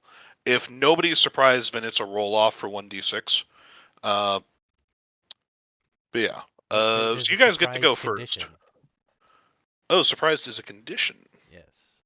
While you are surprised, attacks against you have 1 boon, and you can't use triggered actions. Okay, Ooh. cool. There you go. So you guys get to go first, and they are all surprised. So you get a So this is 1d4 on the any start attacks of the against encounter. start of the encounter. And I mean, I'm the All one right, who I'm made gonna the give stuff rolls. myself 2 virtue and 1 wrath. Let's see. So Oh, one sec. 3 insight.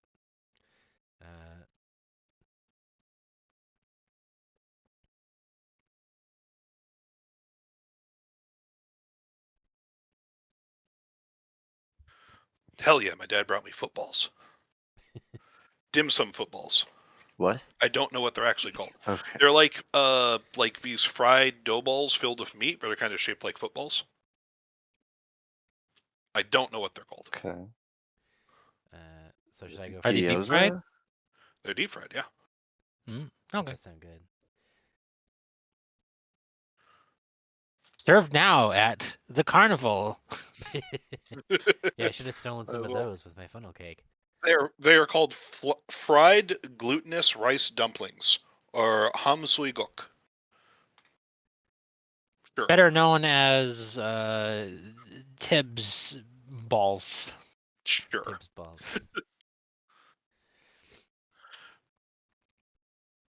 So I'll go first if that's okay with everybody. Yep. Okay. So I'm gonna, I guess, run across to here, and then I'm going to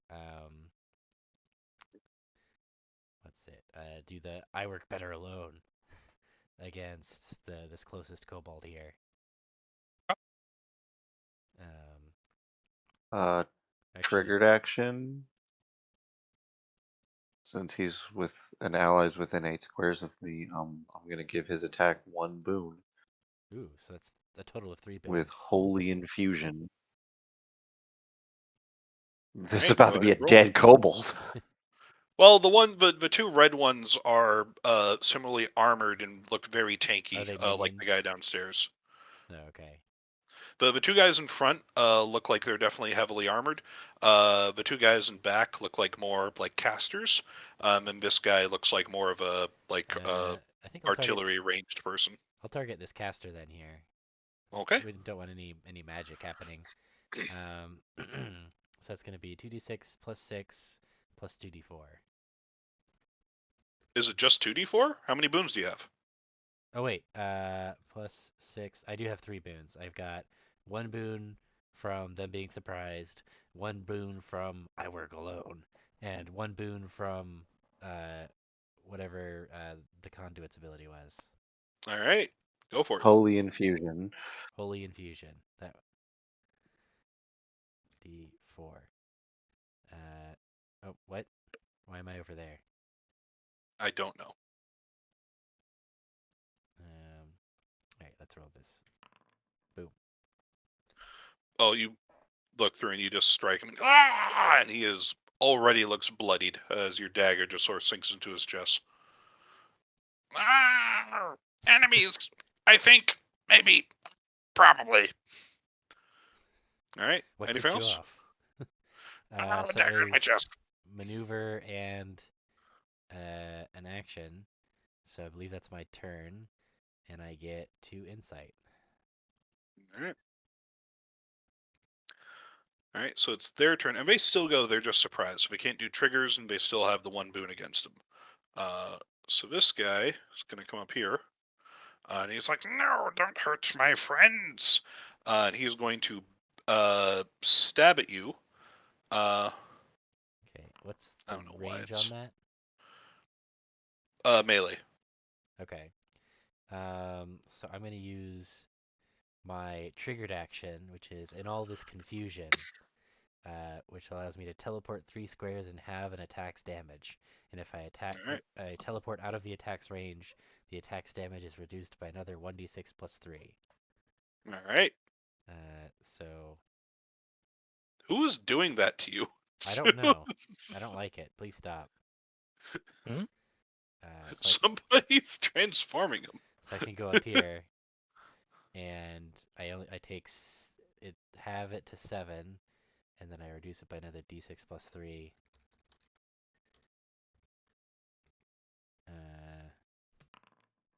So I reduce the damage by 11, so I only take 3 damage. Okay, but you do take damage, so you are taunted by him until the end of your next turn. Oh no.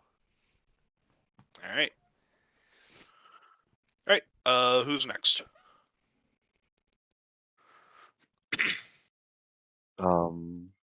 I'll go.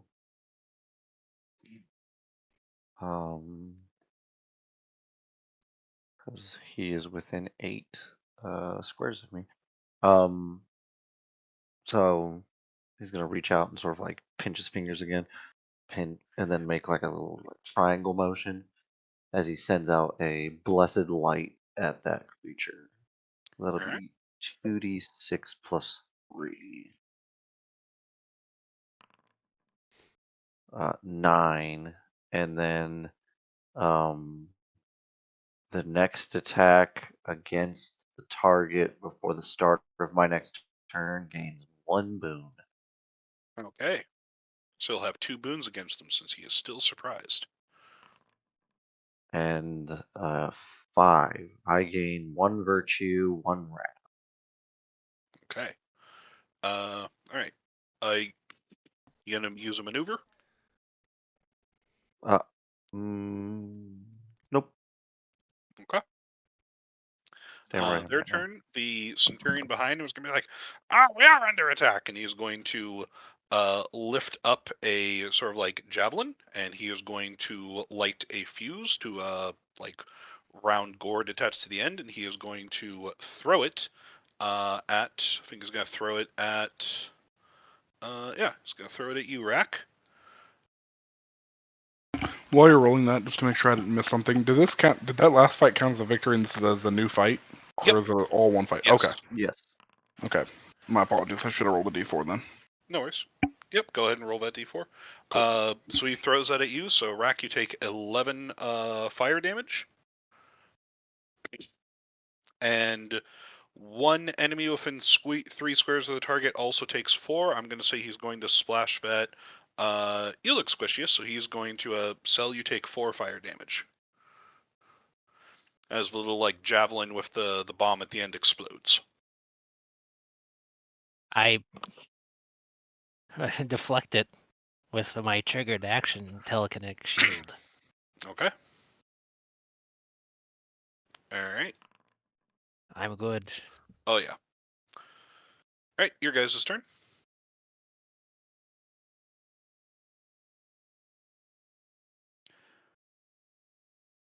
Do I have a way? I'm here. Can't do that. I think I'll go. I'll select that guy back there. Mhm. And I'm going to psychic slam him. Concussive slam. Okay, so wait, can I even change how many swears these move? Ah, ha, okay. Actually, which one of these guys actually is here? Are those guys in the back throwing the javelins? No, the guy in the middle here has the javelins. The 2 in the back look like they're in robes like casters. Oh, okay, I see. All right. Well, I'm going to hit him for. Would you just get the banes automatically, or? The boons. Yeah, just their surprise. You get 1 boon when you hit somebody who's surprised, and then he has an additional boon against him from Rack's attack. Another 1d4 then.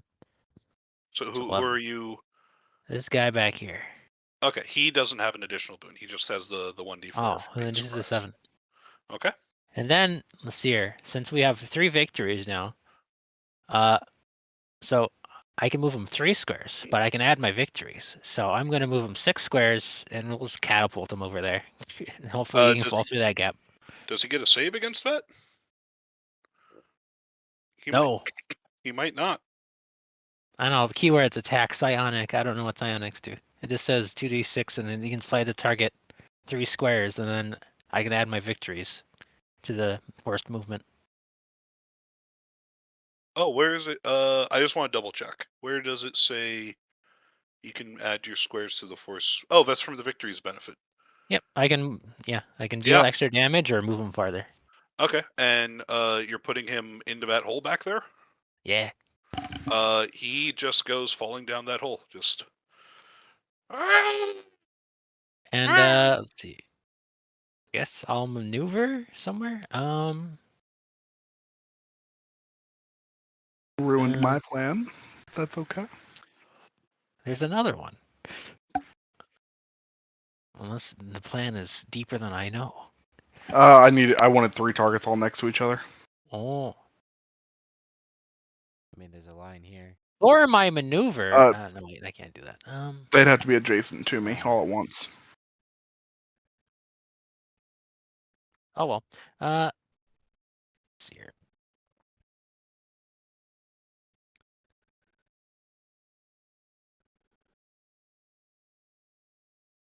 Who hasn't gone? Me. I think. Well, you're not within 5 feet. So Cusco's character gets assisted. You get 1 boon. Did it say Yeah, 5 okay. feet or 5 squares? 5 feet. So That's adjacent. 5 squares. There's no feet. It's just squares. Squares. There's Oh, no okay. feet. It's solve squares. Distance is squares. Okay, well then Nash can have it. I assist him. The Kasana Right. unit of distance, squares.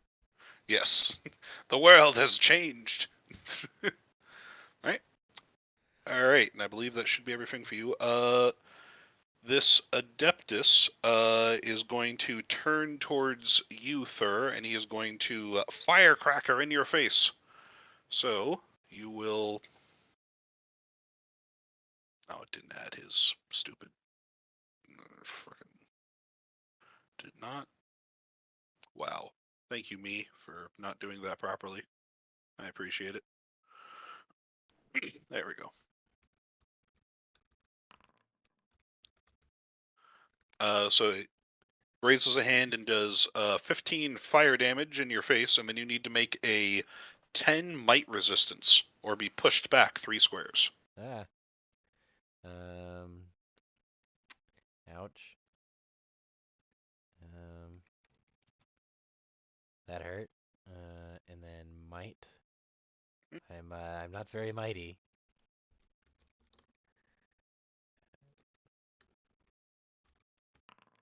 Hey, I managed to hold Yep. on. You resist it. And he is going to not want to be next to you, so he is going to scurry away. I think, let's see, what is a Can I shift? do Is a it? shift? I think a shift is you can still do half your movement if you shift. Let me double check.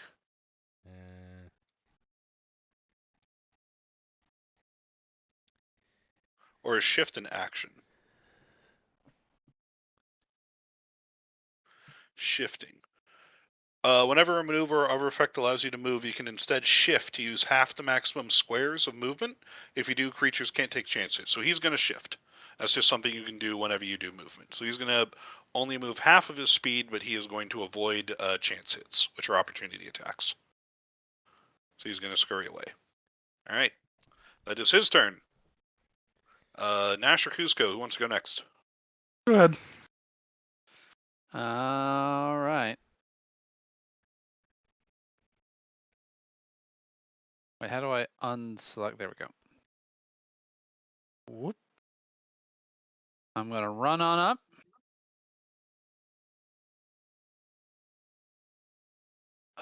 And tell my ally, you should move closer to your enemy. And I'm gonna attempt to attack this guy. 2d6 plus 5. Whabam. Almost boxcars. And Thur can shift up to 3 squares. I think a 5 and a 6 is a crit. I don't know what a crit does. In the book. I'm looking. It's in the book. Oh, here, I've got it. When you I roll Critical saw it, hit I didn't allows you read to it. immediately take an extra action, whether or not it's your turn. So I just get to take another So you, action right now. yep, fulfill whatever that was. So it does 16 damage. Anything else? And then Thur gets to move. Okay. Yeah, move And here, now I you get guess. immediately another action.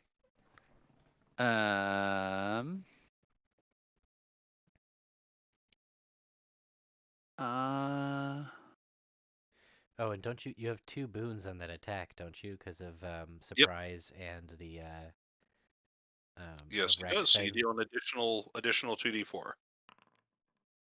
Additional 6. He's looking bloodied.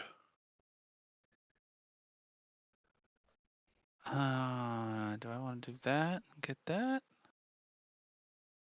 Why not? And then I'm gonna be comrade. You seize the opportunity. You can now make a basic attack, and you get to add 3 to the damage, and I get more resources. Okay. So that's gonna be 2d6 plus, so it's 6 normally, plus 3 from you is 9. And then then plus 1d4 plus because he's still still surprised. surprised. Yep. Okay. And he's the one that taunted me, so I don't have any Yep. That's true. banes on He is this. looking bleeding profusely. Okay, so I'm going to use a once per encounter ability that when an ally within 5 squares of me deals damage, they deal extra damage equal to my victories. So another 3 on top of that. He is hanging on by a thread. I also have a thing that lets me deal damage equal to victories. He is once dead. Okay, yeah. And I also get an insight because I made an attack with at least 1 boon. Yes, indeed. Yeah, Comrade. The teamwork makes the dream work, yeah? You left him at 5, you brought him down to 2, and then you killed him. Death by 1,000, remembering how the rules work. I mean, that's kind of how this works, right? It is. Oh, it definitely is. Exercise is key. All right. Anything else? That is it. All right.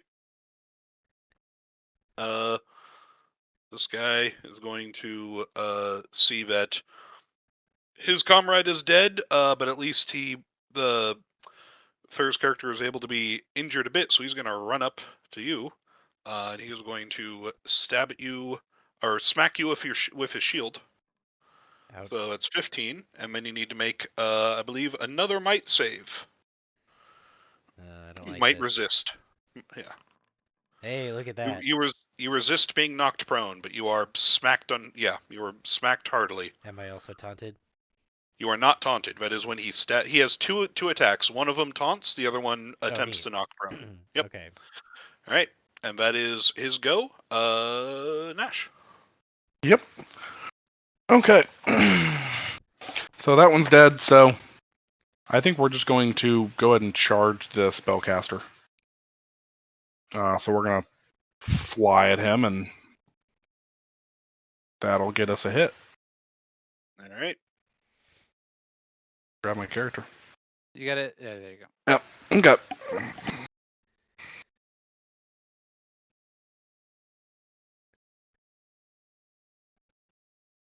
And so that's an additional 3 plus another 3. Plus That's another 1d4 for the boon, 6. because he's still I surprised. also gave him a boon. Oh, so plus another.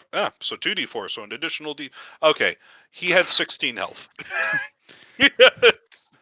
He's very dead. That was another crit too. The reason that I don't like that it's on a 6 and 5 is that feels slightly too more common, but also it doesn't automatically say, just because it's not a d20, it doesn't say that it's a crit.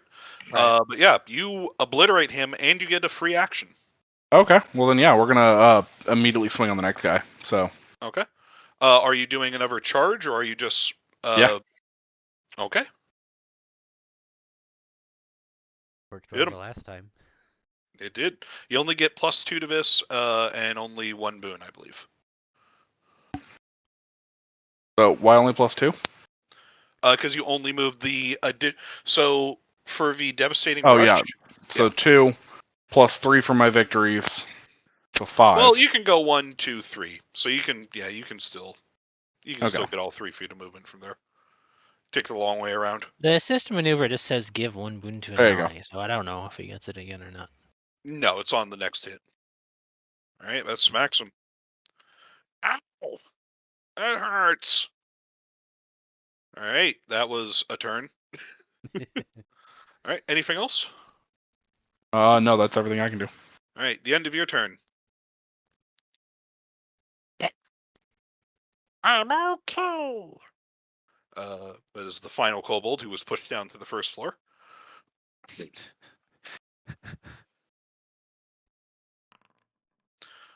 Oh, he's not okay. No, that's not how falling. How does I was like, it's for every square it's 1d6. I'm like, that can't be it. That's way too much. Where's the falling No, that- damage? Falling far.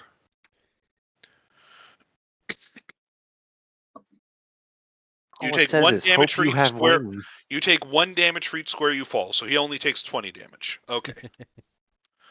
Not he's- 72. I'm like, that can't be right. That's too much. Okay. Top of the round. You guys get to go first again. So who goes? Let's see. I think Could be funny. I'll go again. All right. I'll just continue murdering this guy. Sure. So that's going to be a brutal slam. Do I want to push him 3 spaces? 1, 2, 3. Would that be in the hole? That would be on the edge of the hole. Okay. You also need to. You can only push him in straight lines. You can't like Oh, okay. bend it like Beckham.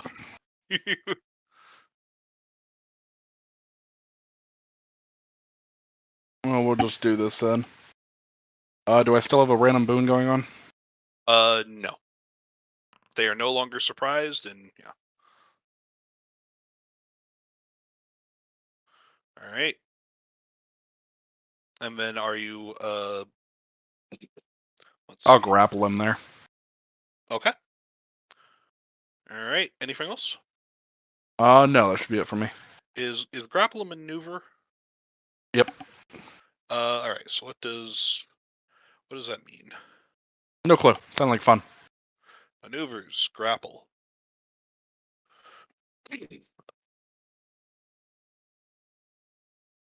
They make a resistance roll with a target number of 7 plus your might, so I believe that's 10. Yep. They make a might or agility resistance, so they're going to use might. So they're able to resist your grapple. Okay. That's fine. Then if you are heavier than the target, they suffer 1 bane. You are heavier than the target, so they suffer 1 bane, but still enough to succeed. Okay. Actually, what's your weight on your character sheet? Oh, Your weight 4. is 4. This kobold's weight is 3. All right, so it's just 1 different. So he got an 11. Your target number was what's your might? 3. So 3. yeah. So it's your target number is 10. So yeah, he succeeds. Okay. All right. So that's how weight comes in. If you're heavier, it's easier for you to grapple. All right. So that is your turn. It's their turn next. Except hesitation is weakness. Aha! I'm gonna take my turn now. So I'm gonna spend the 3 insight. I've got plenty of insight though. So going down to 3.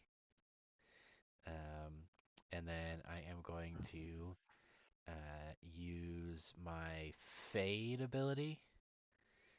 So it's going to be a 2d6 plus 6, and then afterwards I can shift up to 3 squares.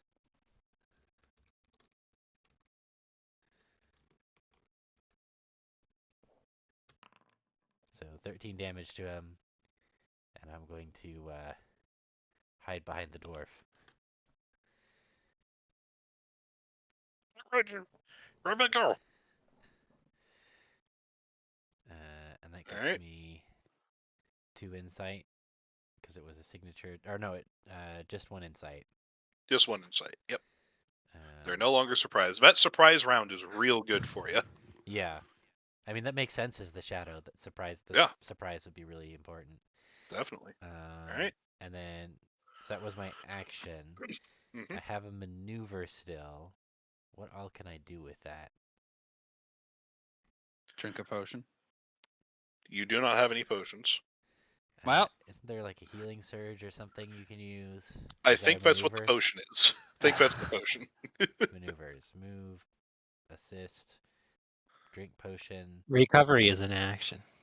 yeah. recovery. No. That's Okay. yeah. A recover. Yeah. Okay. Throw another You deck. can assist an ally within 5 squares of you gains 1 boon to the next attack. Yeah, sure. I'm gonna pat Kuzco on the shoulder and just be like, "Go get him, champ." Yeah, I shall do this indeed. Alright. Anything else? Nope, that's it for me. Alright. Behind the Centurion is going to see it's like, oh crap, oh this isn't good, and he's going to shift, move away without provoking opportunity attacks. So it's like, okay, gotta get rid of as many as I can.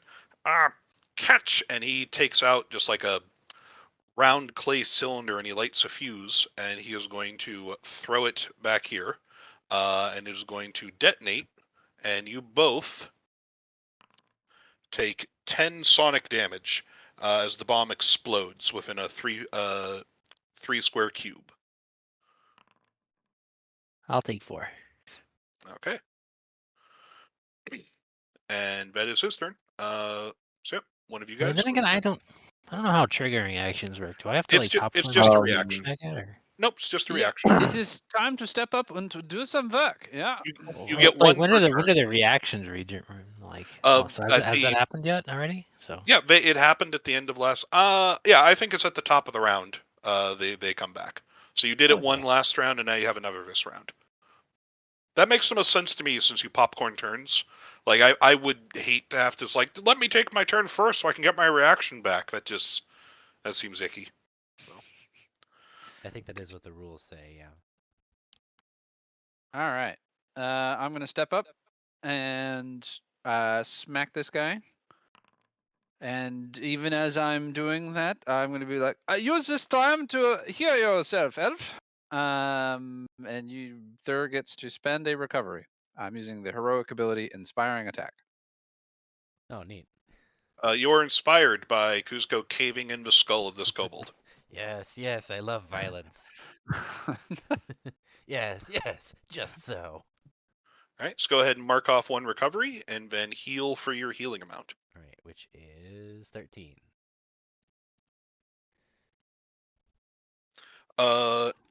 And Rack, I believe he's within 8 squares of you.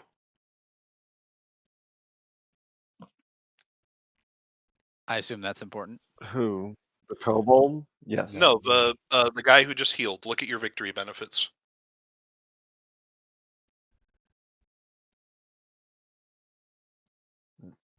Shit.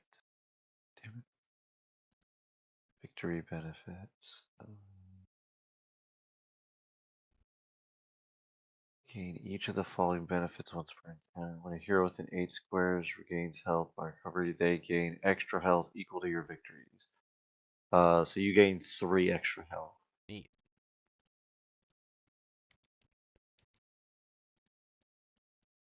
Oh, and you can do that once per encounter. All right. Yep. Okay. Anything else, Cusco? As you brained that guy, you still have your maneuver left. Yes. I'm going to move 1, 2, 3, 4, 5. I assume I can kind of if I'm within their reach, but I can move kind of like around them without provoking anything, right? I believe so. Okay. So I'm gonna move to get in behind here, and then look at this one and be like, "You are very smart und weak, and I have caution. There's nothing you can do about it." To taunt him, Okay. He is taunted. and that's me. All right. Uh, everybody hears footsteps and I'm coming.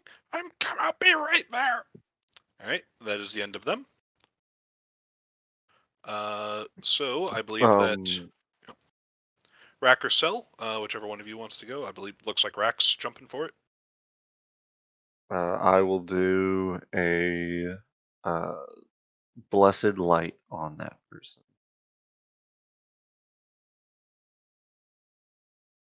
6 plus 3, so 13 damage, and next attack against the target has a boon.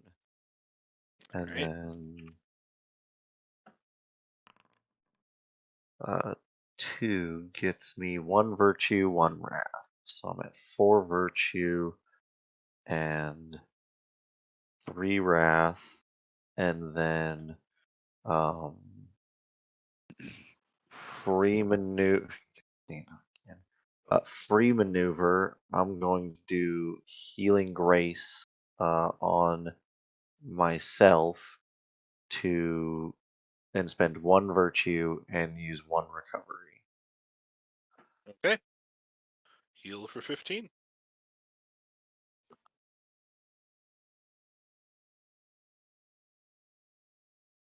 Anything else?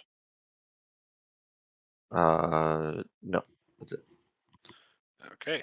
Cell, you are last up.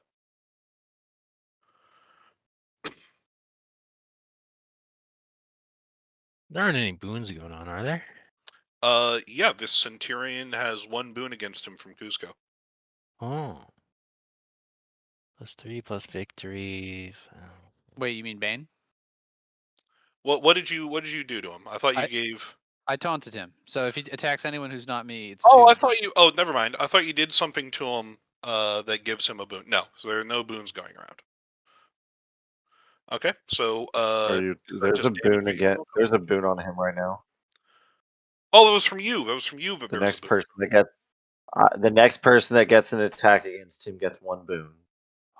Okay, Why I were we do. zoomed in suddenly? I don't feel Because like I Cell did that. I was like, because Cell dude, typed something. Cell said Fuck. it zooms in on people who type stuff. I don't know why. I think I can disable it. I just haven't. It's default on. Got He is hanging on by a thread. All right. Yeah, so I hit him with a telekinetic strike. It doesn't move him around. So, Okay. maneuvers. Ba.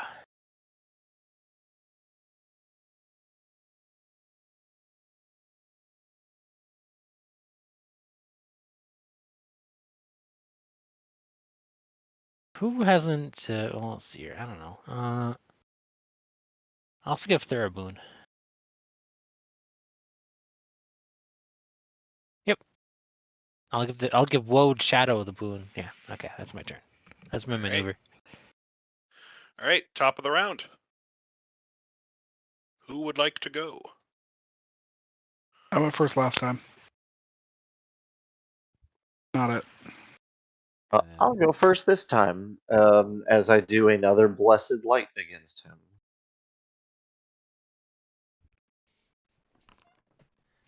For 12 damage. He is dead. And I generate 1 virtue, 1 wrath. All right. End of your turn. You hear little footsteps running slightly higher. You can see back at like the very back of the steps this kobold just sprinting to catch up. It's like, I'm coming, guys. We'll get them. Okay. Oh Who's no, Kobold's coming. What will we do? You'll fear the might of the Worstest clan. No. The what? The Worstest clan. Oh Brock no. is killing someone. This is slander.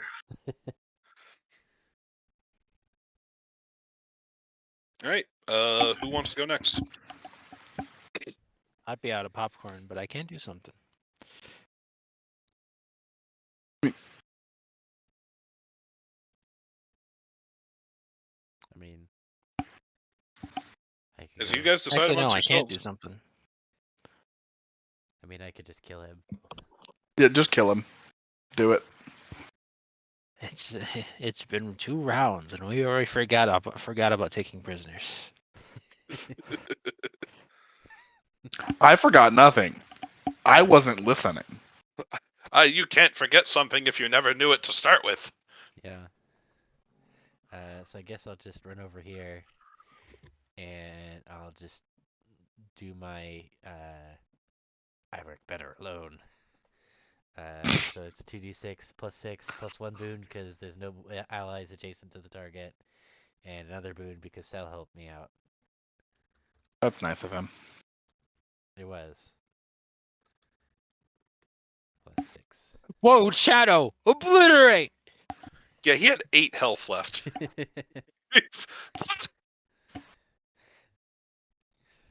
All right. Combat is over, and you guys gained an additional victory for subduing, quote unquote, subduing the kobolds on this floor, as the gears continue to spin and whirl. Good job, everyone. We successfully did that thing. Huh? What is this? A control panel has opened up.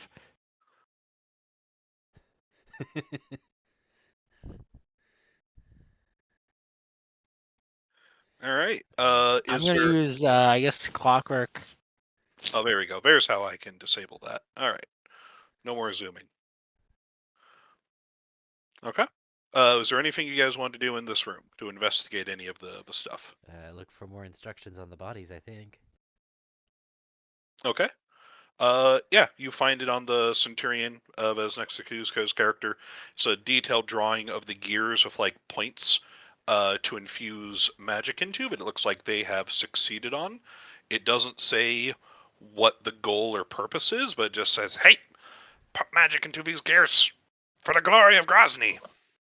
Yes, yes, best, best, worst, worst.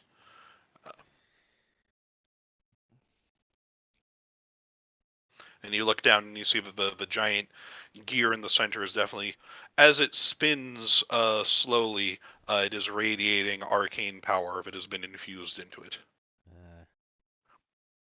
Anybody know how we might potentially undo that?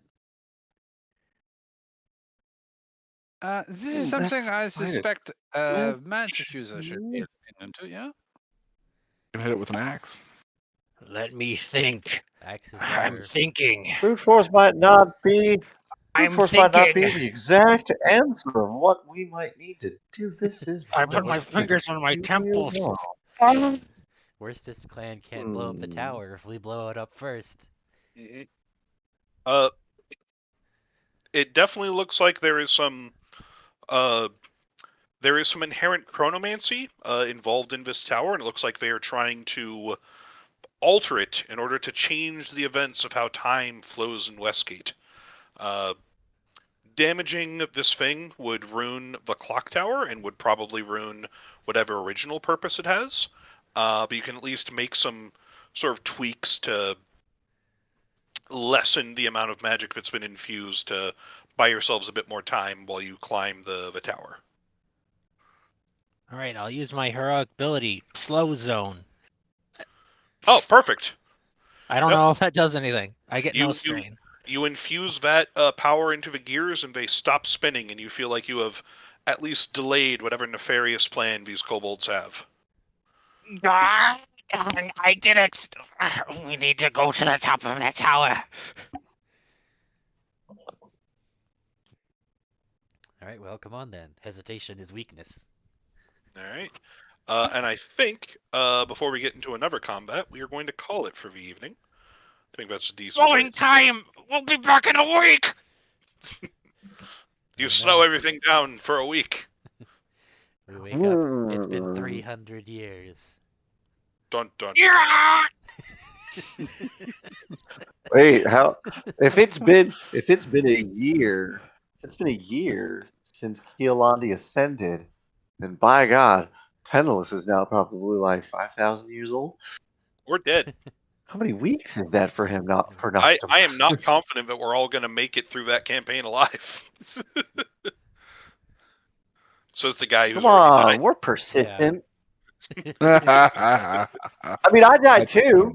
You That just was what stayed dead. we were fighting chargers the other night, and somebody was like, "Man, these things are persistent." I'm like, "Quickly, get a mind flare." That'll kill them. Oh man. fantastic. But yeah, so we've got a bit of time in case anybody, if anybody needs to go, feel free. But otherwise, how are we feeling? How do we like this I system? like this system. Yeah. I like the idea. I can push someone 7 squares now. I'm going to be honest. The only thing I feel like would be preferential in some way is like a party order for initiative. Just so that we don't have to kind of pick. I mean, I Yeah. get the idea so that we can kind of talk amongst ourselves, but there's times where we all just kind of, since we aren't literally sitting around a table, we all just kind of have to listen to the silence and be like, Yeah. I Well, think so that I've had somebody I forget where I saw this idea, but they basically said you could still have like an initiative order, and just at the top of the round, every player adjusts their initiative to 1, 2, or 3. Where 3 is I would like to go at the start of the round, 1 is I would like to go at the end of the round, and 2 is I don't care where I go. that's I good. I think think that it's, makes a lot of sense. I think it's also a thing of once if we knew this system and we knew other people's characters, it would make things easier because it'd be like, hey, Oh, we're for sure. starting this combat. We know that the shadow is going to benefit off of additional boons, so we're going to have characters that can apply boons go first. apply the boons, and then the shadow can set it up, and then go from there. Like you can have Yeah. strategy sessions and say it's like, hey, I'm gonna try and push this guy into this place, and once I push him into there, then if somebody with an AOE can come in and get the whole group, like we can group them all up and then smack them down, sort of thing. Yeah, I can definitely see that being like, especially with like the conduit's ability to just apply a boon. Like I can give myself a boon if I'm attacking something that's kind of on its own, but Yeah. outside of that, I'm unable to do it. It's a, so And like as well with the warlord, I was trying to figure out positioning things because I have like several things that let other people around me move. But then there's times where I'm like, when is this best? Is it better if I go early and then let them move, or late mhm. to then reposition? I think Like so. I don't So know. my understanding is that like the environment is gonna play a heavy role. Like the Yeah. thing that we did where we shoved the guy off of the gear down to the first floor, like Yeah. that kind of thing is like the appeal of the system is like you want to be looking for that kind of Yes. opportunity. And so the ability like we got lucky because I passed both of the rolls, but I very well could have gotten thrown down to the bottom floor. um, which would have then been like I'd have had to have fought that kobold down there and then Yeah. run back up, which would have been okay probably, assuming I didn't die. There's also things for like you can throw them in the holes if there's no holes though. If you push somebody, like say that somebody is 2 squares away from a wall and you push them 3 squares, they'll move the 2 squares, and that additional square they can't move, they take 1 damage for each like additional square forced movement they can't move. And then different material Mm. types have health. So like there's rules here for hurling through objects where it costs 3 squares of force movement to destroy 1 square of wood. So you can just knock somebody through a fence to like break a fence. Take 6 squares to break a square, 6 movement to break a square of stone. You can just if you can move somebody seven I could squares, do that right now. yeah, you could just Whoa. slam them in like a square into a stone wall and just DBZ them into a mountainside. And Actually, then it's for metal, it's 9. You can, yeah. so the And tower, the sides of this tower are stone, right? So I think that means that if somebody is standing next to a wall, you can just literally shove them out the tower through the wall. the walls are thicker than 5 feet thick. But yeah, Okay. Wow, that's very in thick. not on this map because nobody. Oh yeah, that is actually pretty fucking thick. I'd have to think about that. That's a Nobody castle wall. nobody makes. Yeah, That's a very thick wall. that is a very thick wall. I would That's need to look up the standard thing of walls because currently in maps you don't want to make the walls too big because it cuts down on how much usable space you have on the map. But I Yeah. would need to look at how thick an actual like castle wall is. Some of those I old can tell you stones this. are bordering that kind of. So it'd be hard to I mean, I say. could But I this is could also like a clock tower, so you would think that it'd have stone as the exterior, but it would be supported by an Go, internal going structure. by a yeah. going Yeah. by a standard brick building, it's 2 to 3 bricks thick. So That's like this is like Oh yeah. fantasy, but these are also bigger than bricks, so they'd probably be like 2 Okay, stone so I'd say that's a bricks. square. That's a square. yeah. I So think 1 square would be reasonable. So that means that yeah, you could, if we get somebody next to the wall, you can just throw them out of the tower through the wall. and they take the full damage that you. So like if you break them through stone with 6 things of movement, they take the full 6 damage. Yeah. So I think like I've only played these 2 encounters, and I've done it twice now, and I've had fun I both have made them times. better than the first time. Yeah. Ugh. Um. But yeah, I think like the map is going to be a lot more, make things a lot more interesting, like having things that interact with on the map. Yep. Yep. Some crazy shit could happen because I do have a heroic ability where I can push 3 targets. Actually, it might be more. I don't know. It looks like it's just kind of just an AoE push. So I don't know. I closed that tab. Well, that'd be cost strain, but I keep on winning all my strain rolls. So Yeah, 3 cube within. Oh yeah, a cube of 3, so like a 3 by 3 cube. Every target inside is pushed up to 3 squares. Yeah, I could have gotten the whole pack and just thrown some somewhere. But oh well, I didn't do that. Okay. We're learning our characters. Indeed.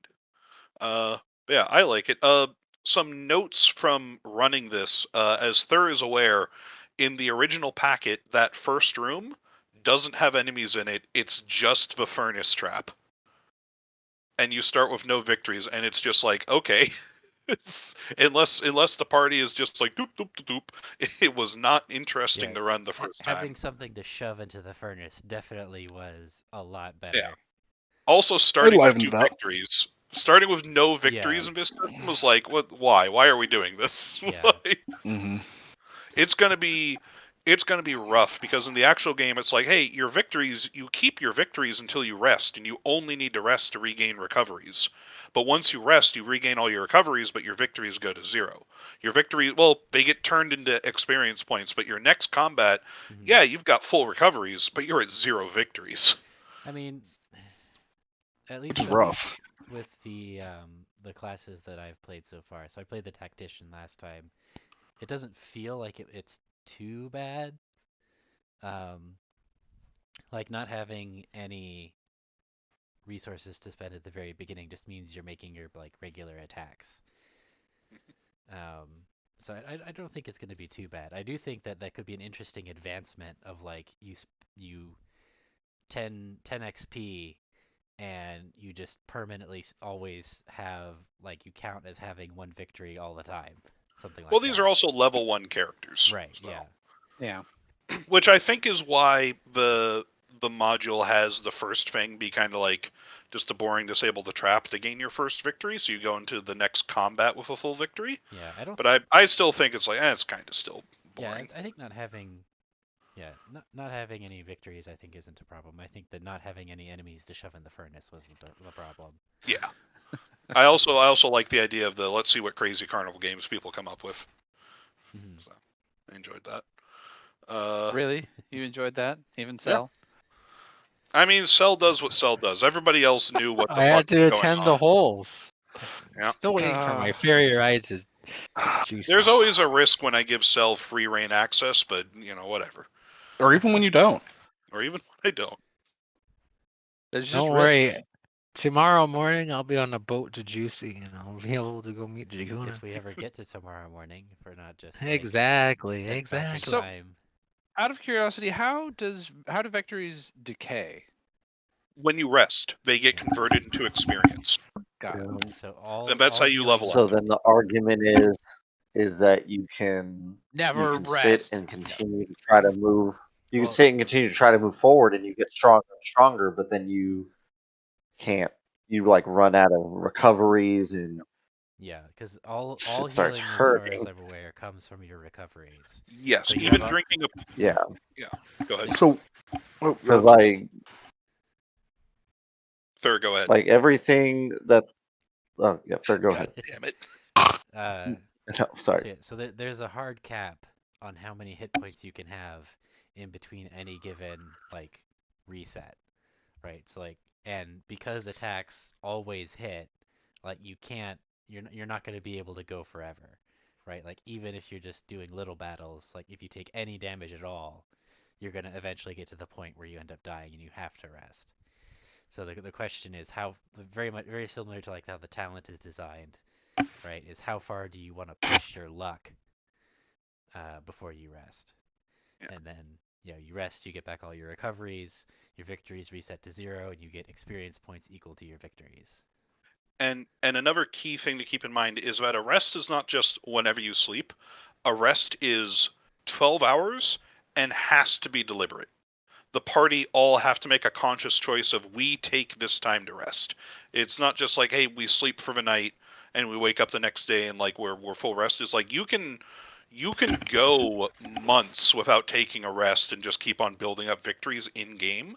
So you avoid the D&D problem of, well, if I only have, narratively, they're only going to have this one encounter for this day, and then they're going to sleep again and regain all their shit. So I need to make this one encounter just fucking double deadly as hell, otherwise it won't be interesting. Yeah, so it makes like encounters on the road more important because if you're traveling, right, you're not necessarily resetting everybody's resources every day. Yeah. And since the recoveries, Yeah. since you always get hit and the recoveries are limited, it's like, hey, if you get ambushed by wolves in the road and you take a few scratches in D&D, it's like, who gives a shit? I'm going to sleep and it's going to be gone, whatever. This fight is inconsequential. This game, it's like, oh, I lost, 5 HP to this wolf. Well, that's 5 HP I'm not getting back until I rest. Yeah. How do the level ups work? Yeah. They haven't Uh, released it yet, as far as I'm aware. Okay. It is And I whenever you know, reach and I know for certain tiers of go ahead. victories converted into experience, that'll level you up. So there's just certain, it's like, hey, at 10 experience, you'll get to level 2 or whatnot. So But we it'll don't know only what all happen that. when you rest. Yeah. We don't know No, what those these, levels will get us yet. no, and these are also level 1 characters, although I think they packed a few more abilities into them to make them interesting, but these are, like, what you are roughly going to start with. Yeah, which Yeah. I definitely like the power level of the starting characters. That's one of my Yeah. big complaints about D&D Oh, is yeah. the fact that level 1 characters are just they'll keel over and die at a strong breeze. Level 1 characters of Dark Heresy. Yeah, Deco rat. there's almost never a reason in D&D to not start at level 3 minimum. Yeah. Yeah, you'd only start at level 1 Yep. as like a Well, tutorial for new players. even when you look at the DMG, when it's like this is how you do milestone leveling, it says at the end of the first session you're level 2, and it's like, man, what is even the point of being at level 1 then? So you can get killed by some random guy in Rime of the Frost Maiden who's level 5 or something. I, all I know is Was that the it not a better memorable adventures all moment? start at It was like memorable in the level wrong 5. way. But the other thing I know too the other thing looking at it, playing through this session is you get the other thing for like taking the rest or like continuing on is your recoveries are limited, but then your healers are going to be very like it's going to be more choice with their healing because like the conduit's healing grace is just I spend a virtue, you spend a recovery, and it's like if you don't have like my healing value for recovery is 15, and so I was like, oh, I'd use this, and I'm like, actually, I'm at like I've only taken 8 damage. I'm not going to waste a recovery because then that's 7 healing that I'm not getting. Yeah, it definitely So I like incentivizes you to that not better top too. I'm yourself not like off. forced into healing. It's like I need to be more careful with the resource of the recoveries.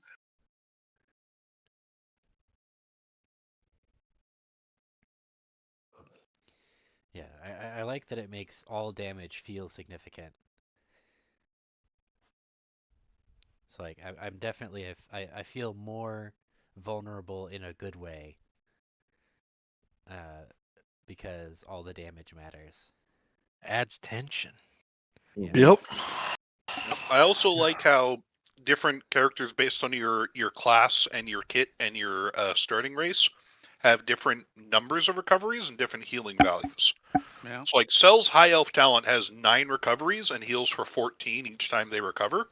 But Dwarf Tactician has 10 recoveries but heals for 20 every time. And then the Fury has 12 recoveries and heals for 16. So there's like some variance for each of you. Yep.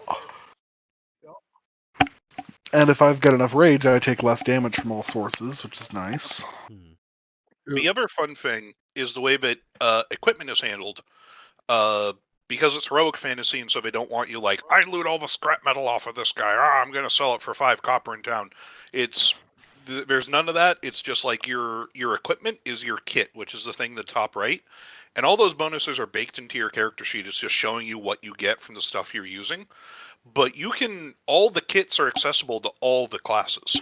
So the barbarian has the panther kit, which like, hey, you get 8 health, but you get 3 damage and 1 speed. But they can also take the shining armor instead that like the tactician has. They can get 17 health and 2 damage instead, and like you can choose to build yourself slightly differently if you want. And I think from the previews too that taunt. I don't think taunt is a tactician maneuver. I think taunt is a shining armor kit. I could be wrong. Because each of the kits is supposed to come with an active ability. I just have no fucking idea what it is for any of the other classes. It's not listed in the brule thing? It doesn't show you. It doesn't show you how the sausage is made. Got it. Okay. Yeah, there's not enough detail yet. I mean, this is something that's not supposed to be coming out till next Oh, yeah. year. Late this year. Okay, late this year. Either way, I mean, it feels pretty solid as like a hey, we're testing this out first time kind of thing. Yep. I am noticing my positioning strike is listed as keyword attack and kit. Oh, there you go. That's where it comes from. It comes from the kit. Who else can see a kit? Let me see. My devastating rush that I was using as a kit ability. There you go. Hmm. So you can have a tactician take Panther, and they can do a devastating rush. And my fade ability is from my kit as well. So you could do, the barbarian could take the whatever the dagger kit is, and you can be a barbarian that can like fade in and out of combat if you, or the fury can do that. Cloak It's and like you can dagger. mix and match them. Yeah. It is cool that I can now, like, actively in the next fight, I could move 14 spaces. That'd be interesting. So let me look at the other kit abilities. I wonder if any of them would be like. Is it Energy listed? siphon for the talent. Yeah, keywords action kit psionic. 2d6 plus 3 corruption damage, distance 11, one creature object. The next attack made against you before the start of your next turn has its damage reduced by 3. So it's a signature ability that just you use that, and yeah, you gain a little bit more of a defensive thing. And then it's Blessed Light for the conduit, but that has like that has a resources thing. So I'm curious if the role on the prayer table is just because it's a signature ability, so the class tags it on automatically, or if that's just only conduits can do the priest kit. There might be something more to that later. I think Like, Oh, there's definitely. Yeah, I It's think going to it- change. I think they did say that they were going to, at the very least, divide the kits into magic kits and martial kits. So, Oh yeah, you kind of have to. Yeah, so that if you're a martial character, you have to pick from the martial kits, but you can pick any of the martial kits. And then if you're a magic user, same thing for the magic kits. So I imagine there will be probably something that, like a class or something, like the Eldritch Knight equivalent, which might let you cross that line somehow, but we'll see. So the Yeah. the jumping makes more sense now, because at 9 victories, I have a base movement speed of 18. It's definitely one of the crazy things. Of the more victories you get, the more you want to keep going. Because I mean, the more victories you have, the more virtue and wrath I get to start out with, which just means that I can either do an insane burst of healing in the beginning, or I can just unleash smites constantly. No rest till Brooklyn. Says for the New York pronoun user. When he dies, he's gonna say, "Problem solved." And then the actual equipment are going to be things for like your kit has tags for like what kind of like stuff is in the kit, and it's going to be like, hey, you have what is this? Like you have a heavy weapon, which for the Panther is a great axe. So magical equipment will drop that's a heavy weapon, and then just anybody whose kit has heavy in it can use that thing, and it gives you bonuses. Just yeah, it's like additional damage to attacks or whatnot.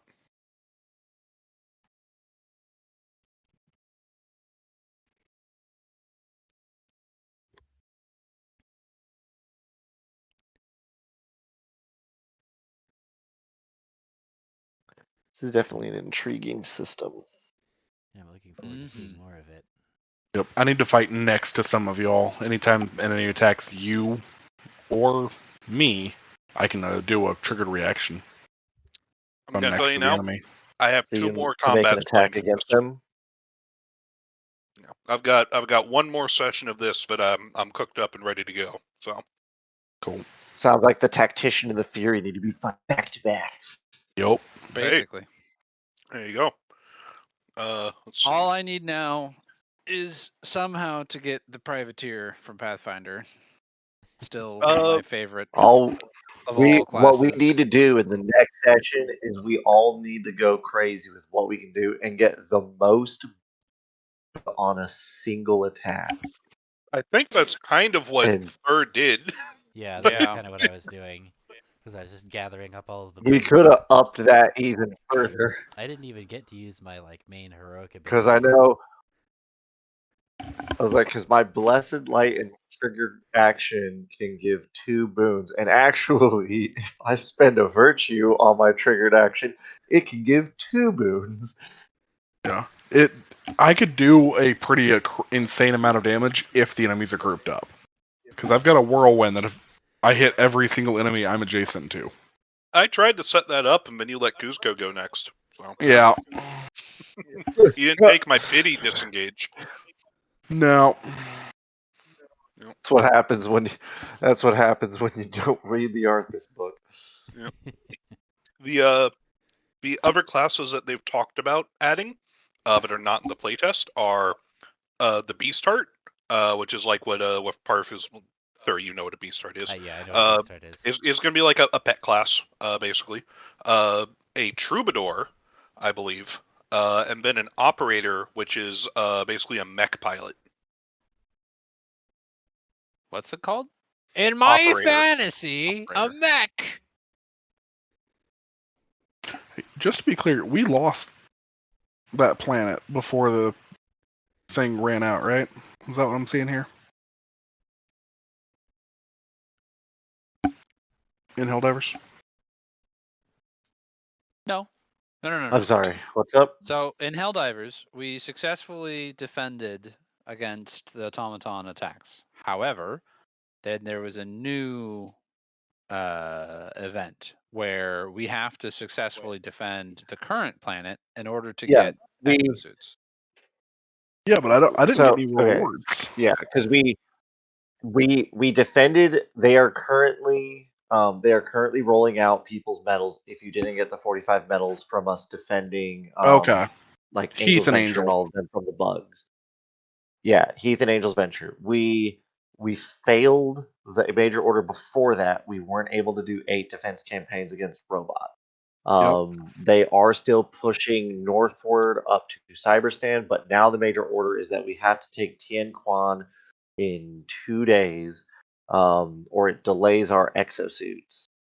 So it's just capturing. My buddy who was playing while we were doing this before he went into work, it was when we started, Tien Quan was 75% liberated. We're at 91 and right Angel's now. Venture has a defense. Yeah, and Angel's Venture has a defense campaign right now. And we are losing that. But that's because like 300,000 people are on Tien Quan right now. Yeah, everybody wants the and exosuits.